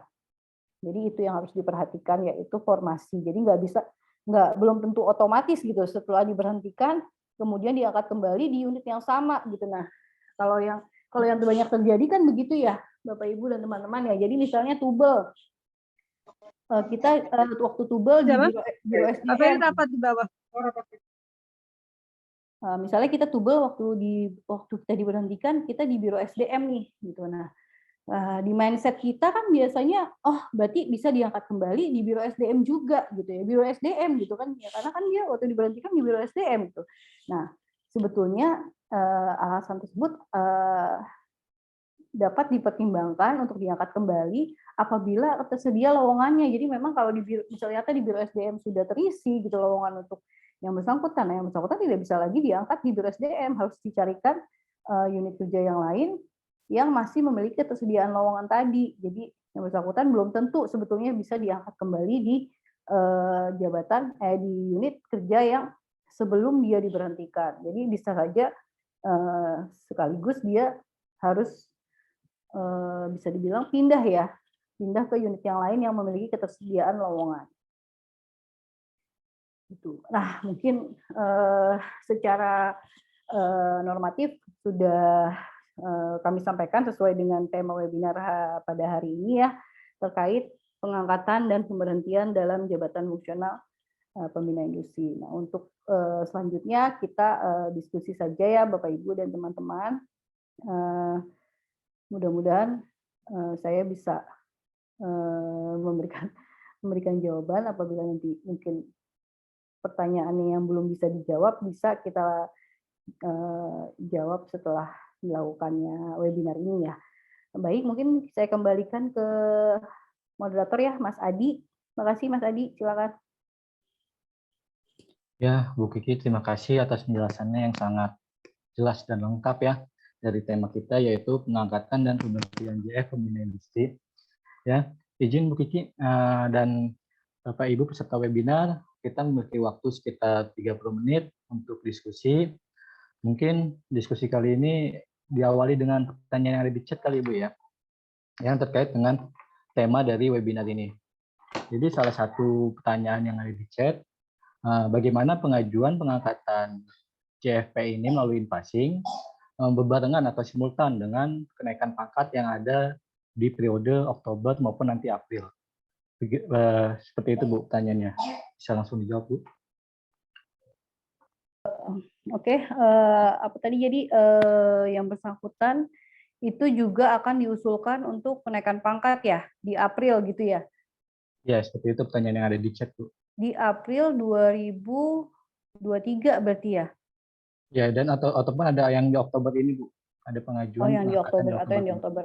Nah, ya jadi Bapak Ibu dan teman-teman, ini mungkin ini adalah salah satu strategi juga ya. Jadi memang beberapa kali disampaikan juga memang ada beberapa skenario gitu yang mungkin dilakukan untuk melakukan penyesuaian, melakukan pengangkatan melalui penyesuaian. Jadi memang apabila ada yang dimungkinkan untuk naik pangkat dulu di Oktober nih misalnya gitu ya. Kalau misalnya saya in-passing sekarang nih di periode pertama gitu, karena kan periode pertama itu sampai Oktober ya, sampai Oktober. Nah sementara kalau periode kenaikan pangkat itu kan juga Oktober ya, jadi nggak mungkin misalnya yang mau naik pangkat di Oktober dulu ikut di periode yang pertama. Jadi itu kan nanti udah ketinggalan, tentunya harus mengikuti di periode yang kedua. Nah ini mungkin aja. Tapi mungkin saya kasih pertimbangan naik pangkatnya dari pangkat apa ke apa dulu nih gitu. Kalau masih dalam satu jenjang yang sama, sebetulnya kalau melalui passing itu tadi kan Bapak Ibu bisa lihat ya tabelnya gitu. Jadi kalau memang hanya misal di satu jenjang sama, misalnya dari 3C mau ke 3D. Nah kalau itu sih sebetulnya nggak terlalu signifikan nanti perubahan angka kreditnya gitu. Tapi kalau karena kan masih di jenjang yang sama gitu ya, di jenjang muda. Nah, tapi kalau misalnya Bapak Ibu 3B mau naik ke 3C gitu. Nah, ini mungkin yang bisa dipertimbangkan gitu. Kayaknya naik pangkat dulu nih gitu karena beda gitu nanti jenjangnya kan. Kalau dia masih di 3B dia ikutin passing jenjangnya muda pertama. Tapi kalau misalnya dia ikut naik pangkat dulu di Oktober kemudian dia ikut in-passing periode kedua. Nah, itu yang bersangkutan bisa di jenjang muda gitu. Nah ini mungkin yang bisa salah satu strategi yang bisa dipertimbangkan gitu ya oleh Bapak Ibu dan teman-teman semuanya gitu. Jadi kalau menurut pandangan saya ya ini kita sudah melakukan uji coba lah ya gitu. Jadi kalau misalnya untuk kenaikan pangkat yang masih satu jenjang itu tidak terlalu signifikan sebenarnya, karena kan di pangkat yang terbarunya itu nanti dia 0 tahun kan. Nah, berarti kayaknya nggak terlalu signifikan gitu untuk angka kreditnya, kecuali untuk kenaikan pangkat yang sangat mempengaruhi jenjangnya. Jadi misalnya 3B ke 3C gitu, atau dia 3A bisa 4D misalnya mau ke 4A nih gitu, dari 3D ke 4A gitu. Nah, itu kan cukup signifikan di jenjangnya. Jadi harusnya misalnya kalau dia ikut sekarang 3D jenjangnya muda gitu. Untuk Kemadya kan butuh angka kredit sekian lah ya gitu untuk mengumpulkan untuk bisa diangkat ke Kemadya, harus uji kom dulu gitu dan sebagainya. Tapi kalau dia sabar dulu, misalnya dia naik pangkat dulu deh ke 4A, nah ikut periode kedua, nah di 4A itu otomatis yang bersangkutan nanti langsung ada di jenjang madya gitu. Nah, mungkin itu sih yang harus dipertimbangkan kalau Bapak Ibu dan teman-teman yang akan mungkin mempertimbangkan untuk melakukan kenaikan pangkat dulu gitu, melakukan proses KP dulu gitu. Apakah signifikan terhadap penentuan jenjangnya gitu. Kalau memang signifikan sih nggak ada masalah ya. Cuman yang jadi masalah itu kalau di periode yang kedua ya, ternyata naik pangkatnya di April gitu. Nah, ini kan agak dilema ya. Agak dilema kalau dia naik pangkatnya di April, sementara periode kedua impasing itu kita tutup di April 2023 gitu. Nah, ini yang akan menjadi masalah gitu. Cuma memang kemarin ada beberapa pertimbangan, karena kan gini ya, kalau proses kenaikan pangkat itu kan tidak pas gitu kita mendapatkan SK terus pas banget di 1 April 2023 kan. Biasanya kan ada jarak bisa 1 bulan 2 bulan kemudian kita baru dapat SK-nya gitu. Nah, ini yang menjadi masalah gitu. Mungkin pada waktu mengusulkan, misalnya ini ada salah satu solusi yang kita tawarkan ya. Jadi pada saat mengusulkan, silakan Bapak Ibu pada saat mengusulkan, misalnya yang Bapak Ibu mau mengajukan kenaikan pangkat dulu di April 2023 ya.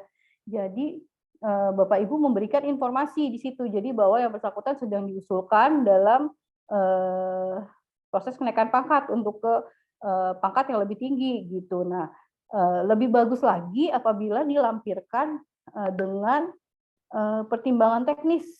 Jadi kan sebelum ada SK pangkat itu ada pertimbangan teknis dulu ya. Jadi ada pertimbangan teknis dulu, nah itu coba dilampirkan di usulan. Jadi mungkin itu yang akan nanti menjadi bahan pertimbangan oleh tim seleksi untuk bisa menentukan jenjang dan juga angka kredit kepada yang bersangkutan. Mungkin itu sih Mas Adi, mungkin bisa menjawab nggak? Ya, cukup jelas ya Bu, terkait bagaimana kebarengan ya pendaftaran dengan passing JFPI maupun dengan kenaikan pangkatnya untuk masing-masing pegawai. Nah, berikutnya ada peserta yang raise hand dari tadi. Saya persilatkan Pak Bujiono dari BLM untuk mengajukan pertanyaan, Bu. Ya. Terima kasih Pak.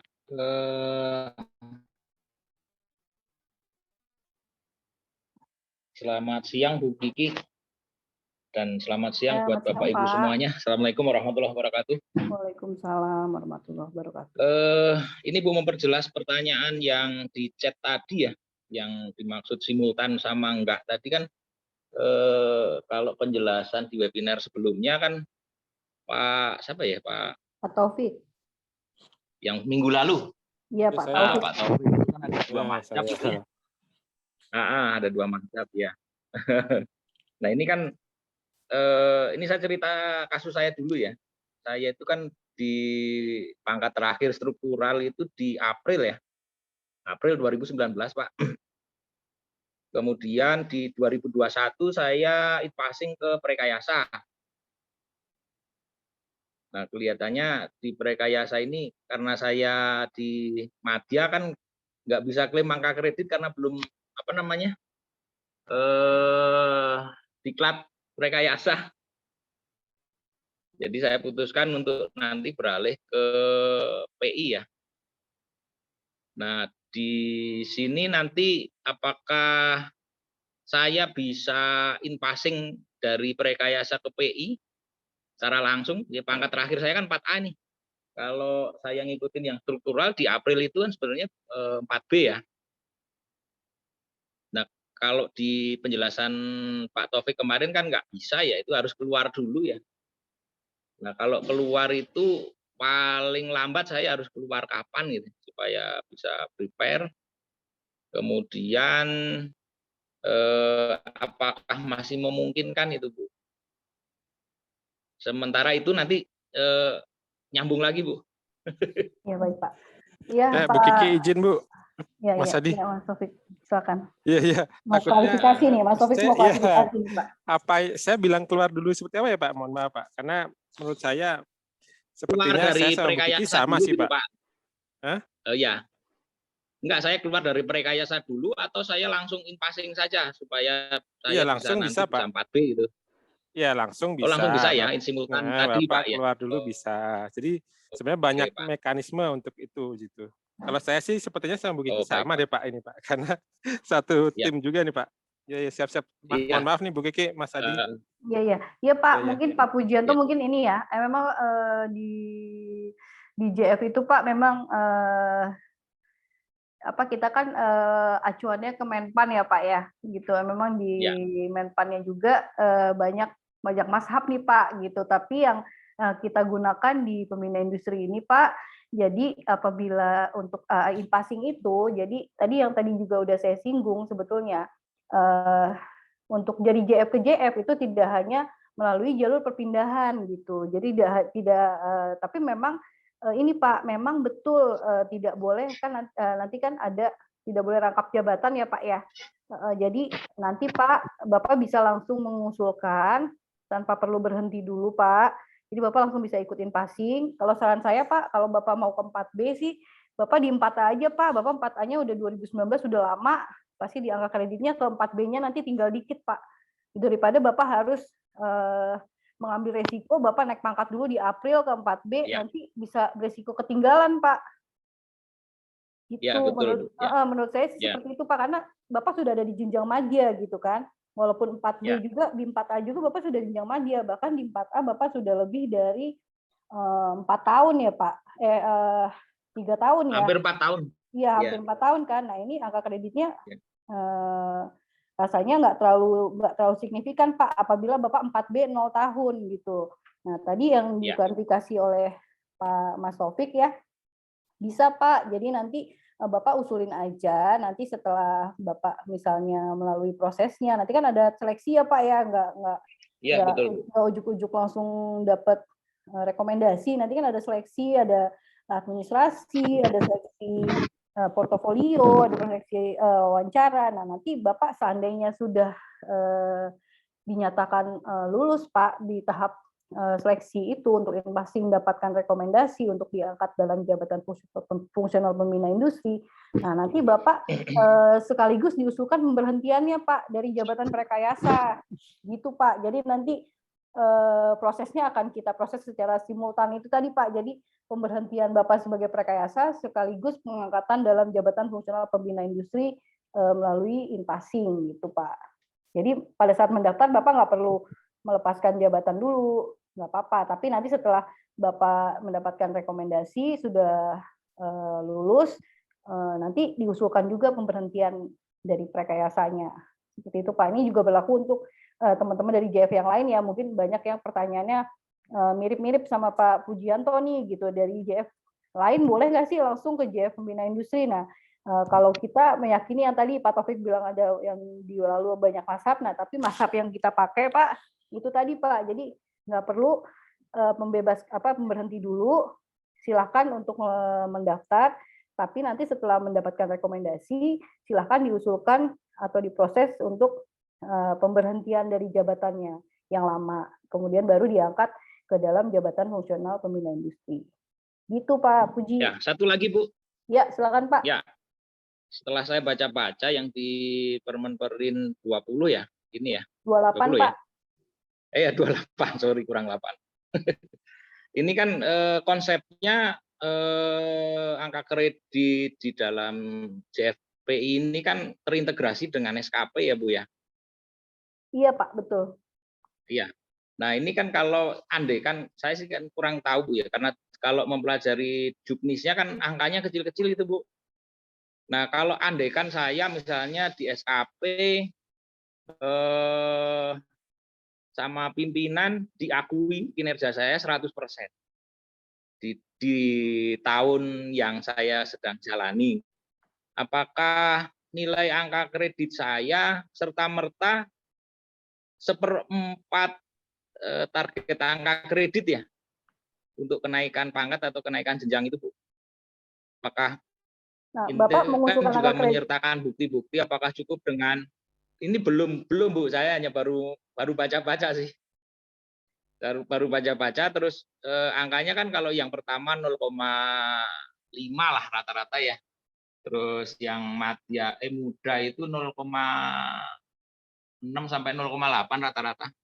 Terus yang madya itu rata-rata 1, ya 1,1, 1,2. Nah kalau untuk ngejar target 150 selama 4 tahun dibagi 4 kan minimal 37,5 tuh Bu.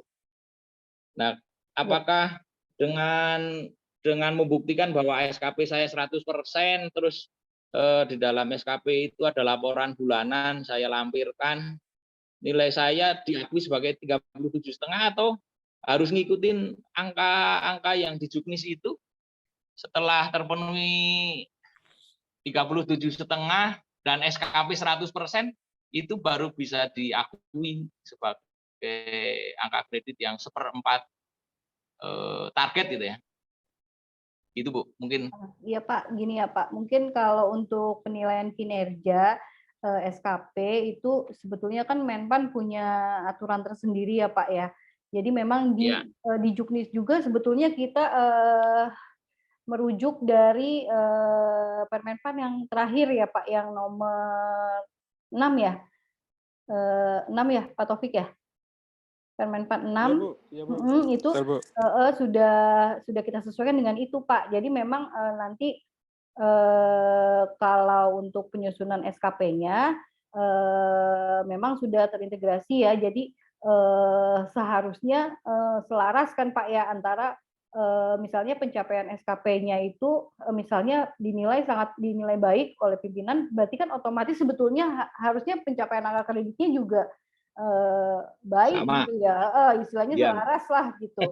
Nah tapi memang kalau untuk yang pengajuan, kalau untuk di SKP-nya mungkin seperti itu Pak, tapi kalau untuk pengajuan untuk angka kreditnya nanti tetap harus dilakukan pengajuan angka kredit Pak, sesuai dengan butir-butir yang terdapat di Permenpan dan Juknis itu Pak. Jadi kalau untuk SKP memang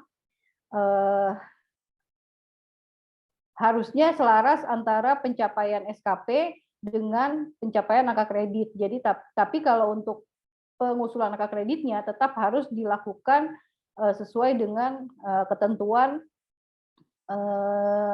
penilaian angka kredit yang berlaku nanti. Sebetulnya kalau tentang angka kredit nanti Pak, tim dari BPSDMI Pak, dari Pusdindiklat yang lebih akan banyak terlibat di pengaturan terkait penetapan dan penilaian angka kredit Pak, gitu. Kalau untuk SKP sih memang ya seperti itu Pak. Ya kan kalau kalau terkait SKP memang karena masih banyak sering perubahan ya, ini dalam setahun kemarin aja Menpan sudah berubah ya dari Permenpan 8 ke Permenpan 6, jadi memang kita juga belum khatam nih Pak, bisa dibilang belum khatam memahami yang Permenpan 8, udah keluar lagi nih Permenpan baru gitu terkait pengaturan SKP. Nah ini memang kita juga iya Pak masih pelajari untuk ya Permenpan terbarunya itu Pak, tapi intinya seperti yang tadi saya sampaikan Pak, gitu. Ya soalnya kalau saya hitung-hitung Bu, itu kalau misalnya teman-teman yang PI pertama mau ke muda itu kan target per tahunnya minimal 12,5 ya. Nah kalau dia hanya menangani satu industri dengan mengikuti ngeklaim angka kredit sesuai juknis dengan nilai rata-rata 0,3 sampai 0,5, laporannya kan serta-merta itu kan paling-paling 12 ya Bu ya. Setiap bulan kan bikin laporan SKP bulanan itu sebagai eviden ya. Nah, kalau kali 0,5 kan cuma 6 gitu. Kalau 0,5 itu nilainya. Kalau nggak nyampe kan nggak nyampe 6 gitu. Artinya kan 12,5 nggak kecapai. Dan untuk menangani 2 perusahaan sekaligus atau 3 perusahaan sekaligus industri ya, itu kan juga effort-nya luar biasa. Rasanya juga takutnya nanti nggak sinkron gitu Bu. Ya, siap Pak. Tapi kalau andaikan misalnya SKP diakui 100%, terus ada evidennya, terus langsung dikasih angka 12,5, nah itu alhamdulillah yang kita pengen tahu itu. Nah itu Pak, masalahnya tidak seperti itu Pak kalau di pembina industri. Mungkin Ya. kalau di Arsiparis bisa Pak seperti itu, di Arsiparis di mana ya? AMI ya, AMI seperti itu Pak. Jadi kalau AMI itu Ya. memang penilaian SKP Pak yang akan dikonversi ke dalam bentuk jumlah angka kredit, ya. Iya, ya. karena itu konversi. Saya pikir kalau gitu kita, Bu ya. Nah, kalau kita kan integrasi Pak, jadi memang mengkombinasikan antara SKP dan juga penilaian angka kreditnya Pak. Poin di juknis ya. Ya, jadi kalau misalnya sesuai poin yang ada di juknis itu Pak. Tapi kalau memang yang di AMI itu sementara ini kan konversi ya Pak ya. Jadi memang nilai SKP yang kemudian dikonversikan ke dalam bentuk angka kredit. Nah, kalau di PI memang agak beda Pak. Tidak seperti itu. Oke Bu, nanti kita pengen dengar webinar yang selanjutnya tentang Iya Pak, siap. pembahasan angka kredit ya Bu ya. Terima kasih banyak Pak Taufik, Bu Kiki, dan Bapak Ibu semuanya, mohon maaf. Ya, terima kasih. Assalamualaikum warahmatullahi wabarakatuh. Waalaikumsalam warahmatullahi wabarakatuh. Ya, terima kasih atas pertanyaan dan jawaban dari Bu Kiki. Dikarenakan waktu sudah mepet ya, jadi ada satu pertanyaan terakhir ya Bu. Sudah ada yang raise hand dari Pak Sadif, Sekjen IA. Silakan Pak untuk pertanyaannya. Dikarenakan waktu yang singkat, agak singkat saja Pak pertanyaannya. Terima kasih. Terima kasih. Selamat pagi narasumber. Terima kasih atas kesempatannya. Singkat saja pertanyaan saya, kebetulan mungkin sedikit banyak sudah dijawab pada minggu lalu, cuman saya ingin mempertegas sekali lagi jawabannya. Kebetulan kasus saya ke PI pada saat saya 3D sudah 3 tahun lah, sehingga pada saat itu saya sudah 75% mendapat angka kredit ya diberikan. Kemudian saya mendapatkan bonus surat edaran Menpan kemarin, mendapatkan kenaikan pangkat ke 4A. Nah, namun demikian angka kredit saya katanya mulai dari 0 lagi, sehingga saya untuk ke Madya berarti harus ngejar kehilangan ya 300 yang kemarin saya peroleh. Nah, itu bagaimana ya? Apakah untuk ke Madya memang harus demikian atau ada mekanisme lain? Karena terus terang kan jadinya ya dalam tanda kutip mungkin sedikit merugikan. Saya kehilangan 75% angka kredit yang setelah saya dapatkan pada saat saya di pangkat 3D kemarin. Demikian, terima kasih. Ya, iya Pak Sadif ya. Memang kalau di ketentuan kenaikan pangkat itu Pak, setiap kita dinaikkan pangkat satu tingkat lebih tinggi itu di SK-nya akan tercantum angka kreditnya itu akan kembali ke 0 ya. Tapi kalau memang kalau di jabatan fungsional memang sebetulnya kita ini kembali ke mashab ya. Jadi mashabnya itu kita kembali ke 0-nya itu pada saat kenaikan jenjang. Jadi pada saat misalnya Pak Sadif misalnya kemarin angka kreditnya terakhir berapa Pak? 75 ya Pak ya? Ya intinya 75% dari untuk kenaikan pangkat. 75 jadi mungkin kan? 300 jadi, ya. Berapa sih? Misalnya untuk dari 3D ke 4A-nya itu kan butuh 100 ya.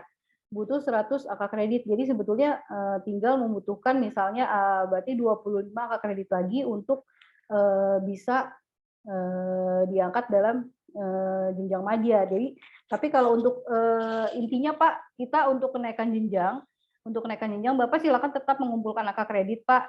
Nanti yang akan kita jadikan dasar dalam perhitungan angka kredit itu adalah angka kredit sesuai dengan jenjang jabatan fungsional Bapak yang terakhir. Jadi nanti kita kalau yang di pangkat itu memang mungkin itu ketentuan di dalam pangkat, karena memang sebenarnya saya juga agak mempertanyakan kenapa kalau yang pangkat itu kalau di jabatan fungsional kan dimulai dari nolnya itu kalau dia beralih sudah naik ke jenjang jabatan yang lebih tinggi gitu. Tapi kalau di BKN memang ini mazhab yang lain lagi nih. Jadi untuk naik pangkat angkanya dihitung lagi dari nol. Jadi tapi nanti Pak nggak usah khawatir Pak Sadif, nanti untuk pengusulan angka kreditnya dari tim penilai tetap akan mempertimbangkan angka kredit yang terakhir Pak yang dimiliki oleh Pak Sadif gitu pada saat penyetaraan. Jadi kita tidak, karena ini kan memang yang bisa dikatakan bonus sebenarnya ya Pak ya, tadi yang Bapak sampaikan juga. Jadi memang karena adanya kebijakan lah bisa dikatakan sehingga teman-teman yang terdampak dari penyetaraan itu bisa mendapatkan kenaikan pangkat secara reguler ya. Jadi menyebabkan tadi akhirnya jadi kayak ada semacam miskom ya, bahwa angka kreditnya jadi nol gitu. Nah, padahal sebenarnya kan angka kreditnya pada saat Bapak kenaikan pangkat Bapak itu tidak menggunakan angka kredit, tapi menggunakan karena kebijakan tadi gitu. Sehingga tapi memang karena mungkin sudah template ya Pak ya, kalau di BKN itu untuk pangkat yang selanjutnya itu memang angka kreditnya jadi nol gitu untuk di pangkat yang baru. Tapi kita tetap mempertimbangkan Pak angka kredit Bapak yang terakhir sesuai dengan jenjang jabatan terakhir yang diangkat dalam SK penyetaraannya itu Pak. Jadi kan nanti Bapak ada SK penyetaraan ya Pak, yang tadi SK-nya jumlah angka kreditnya berapa. Nah itu nanti yang juga akan dipertimbangkan oleh tim penilai untuk menilai usulan Dupak Pak Sadif nih, misalnya untuk sudah mengumpulkan berapa, sehingga apakah sudah bisa dinaikkan jenjangnya ke madya. Seperti itu sih Pak. Mungkin kalau yang izin, ya. Kalau kemarin kami kebetulan minggu lalu kalau nggak salah Pak Taufik menyampaikan bahwa untuk kasus kami, saya atau kami siapapun mungkin yang seperti saya itu bisa diusulkan dari unit masing-masing untuk diusulkan untuk memperoleh istilahnya untuk yang 4A ya, dan seperti kasus kami untuk diusulkan untuk madya. Kalau nggak salah kemarin yang saya dapat info dari Pak Taufik. Terima kasih. Ya, silakan Mas Taufik klarifikasi. Ya, silakan Pak. Ya, Mas Adi izin ya. Ya, Bu Kiki, jadi Pak Sadif ini kan sebenarnya kalau dari sisi aturan ya, ketentuan. Karena ini kan kemarin kita penyetaraan, ketentuan dari Menpan BKN kan jadi berubah 180 derajat ya, berubah-ubah ya Bu ya, Bu Kiki ya. Sebenarnya kalau kita naik pangkat itu kan harus naik jabatan dulu. Iya, betul. Kalau kita fungsional. Nah, Pak Sadif ini dari 3D ke 4A.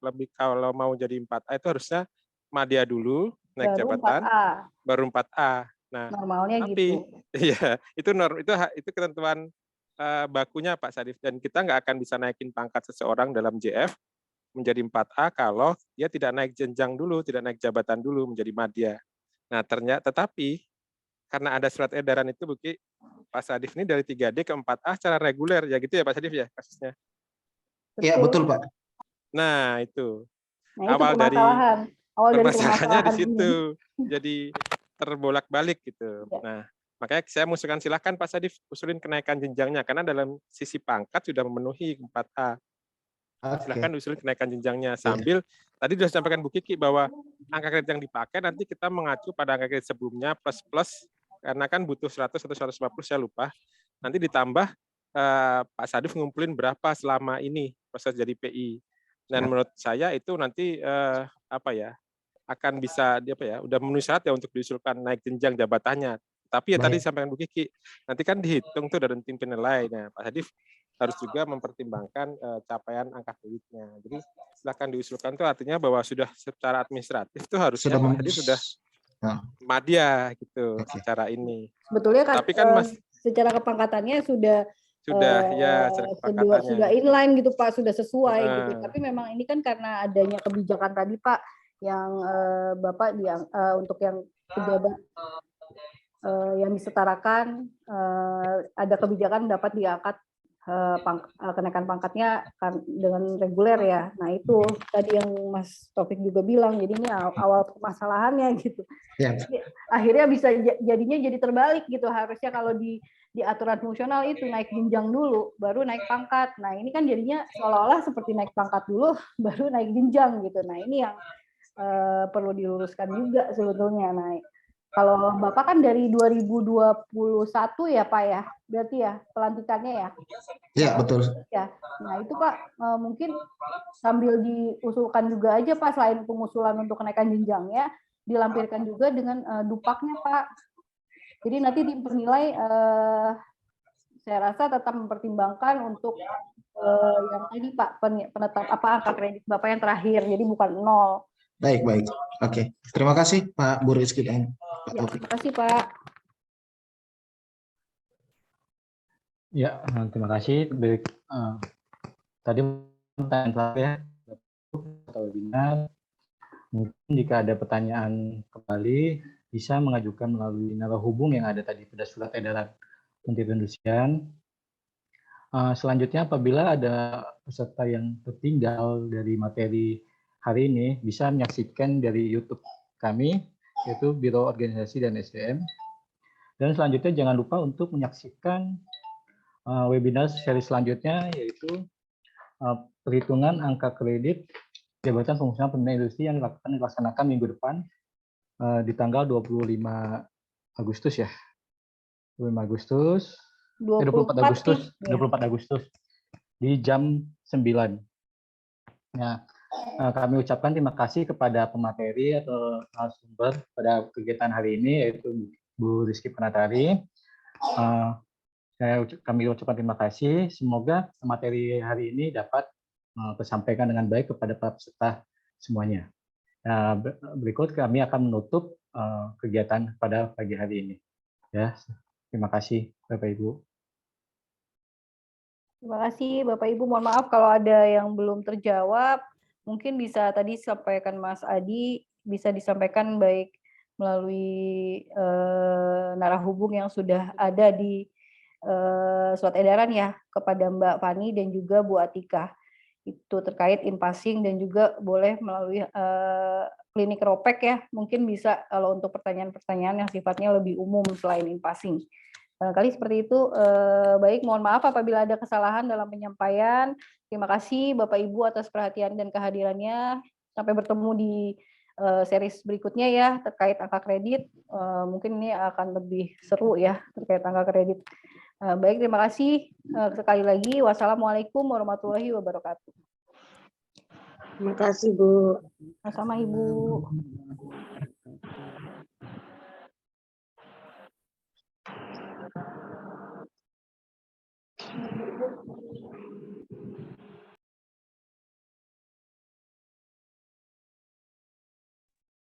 Terima kasih Mbak Vicky.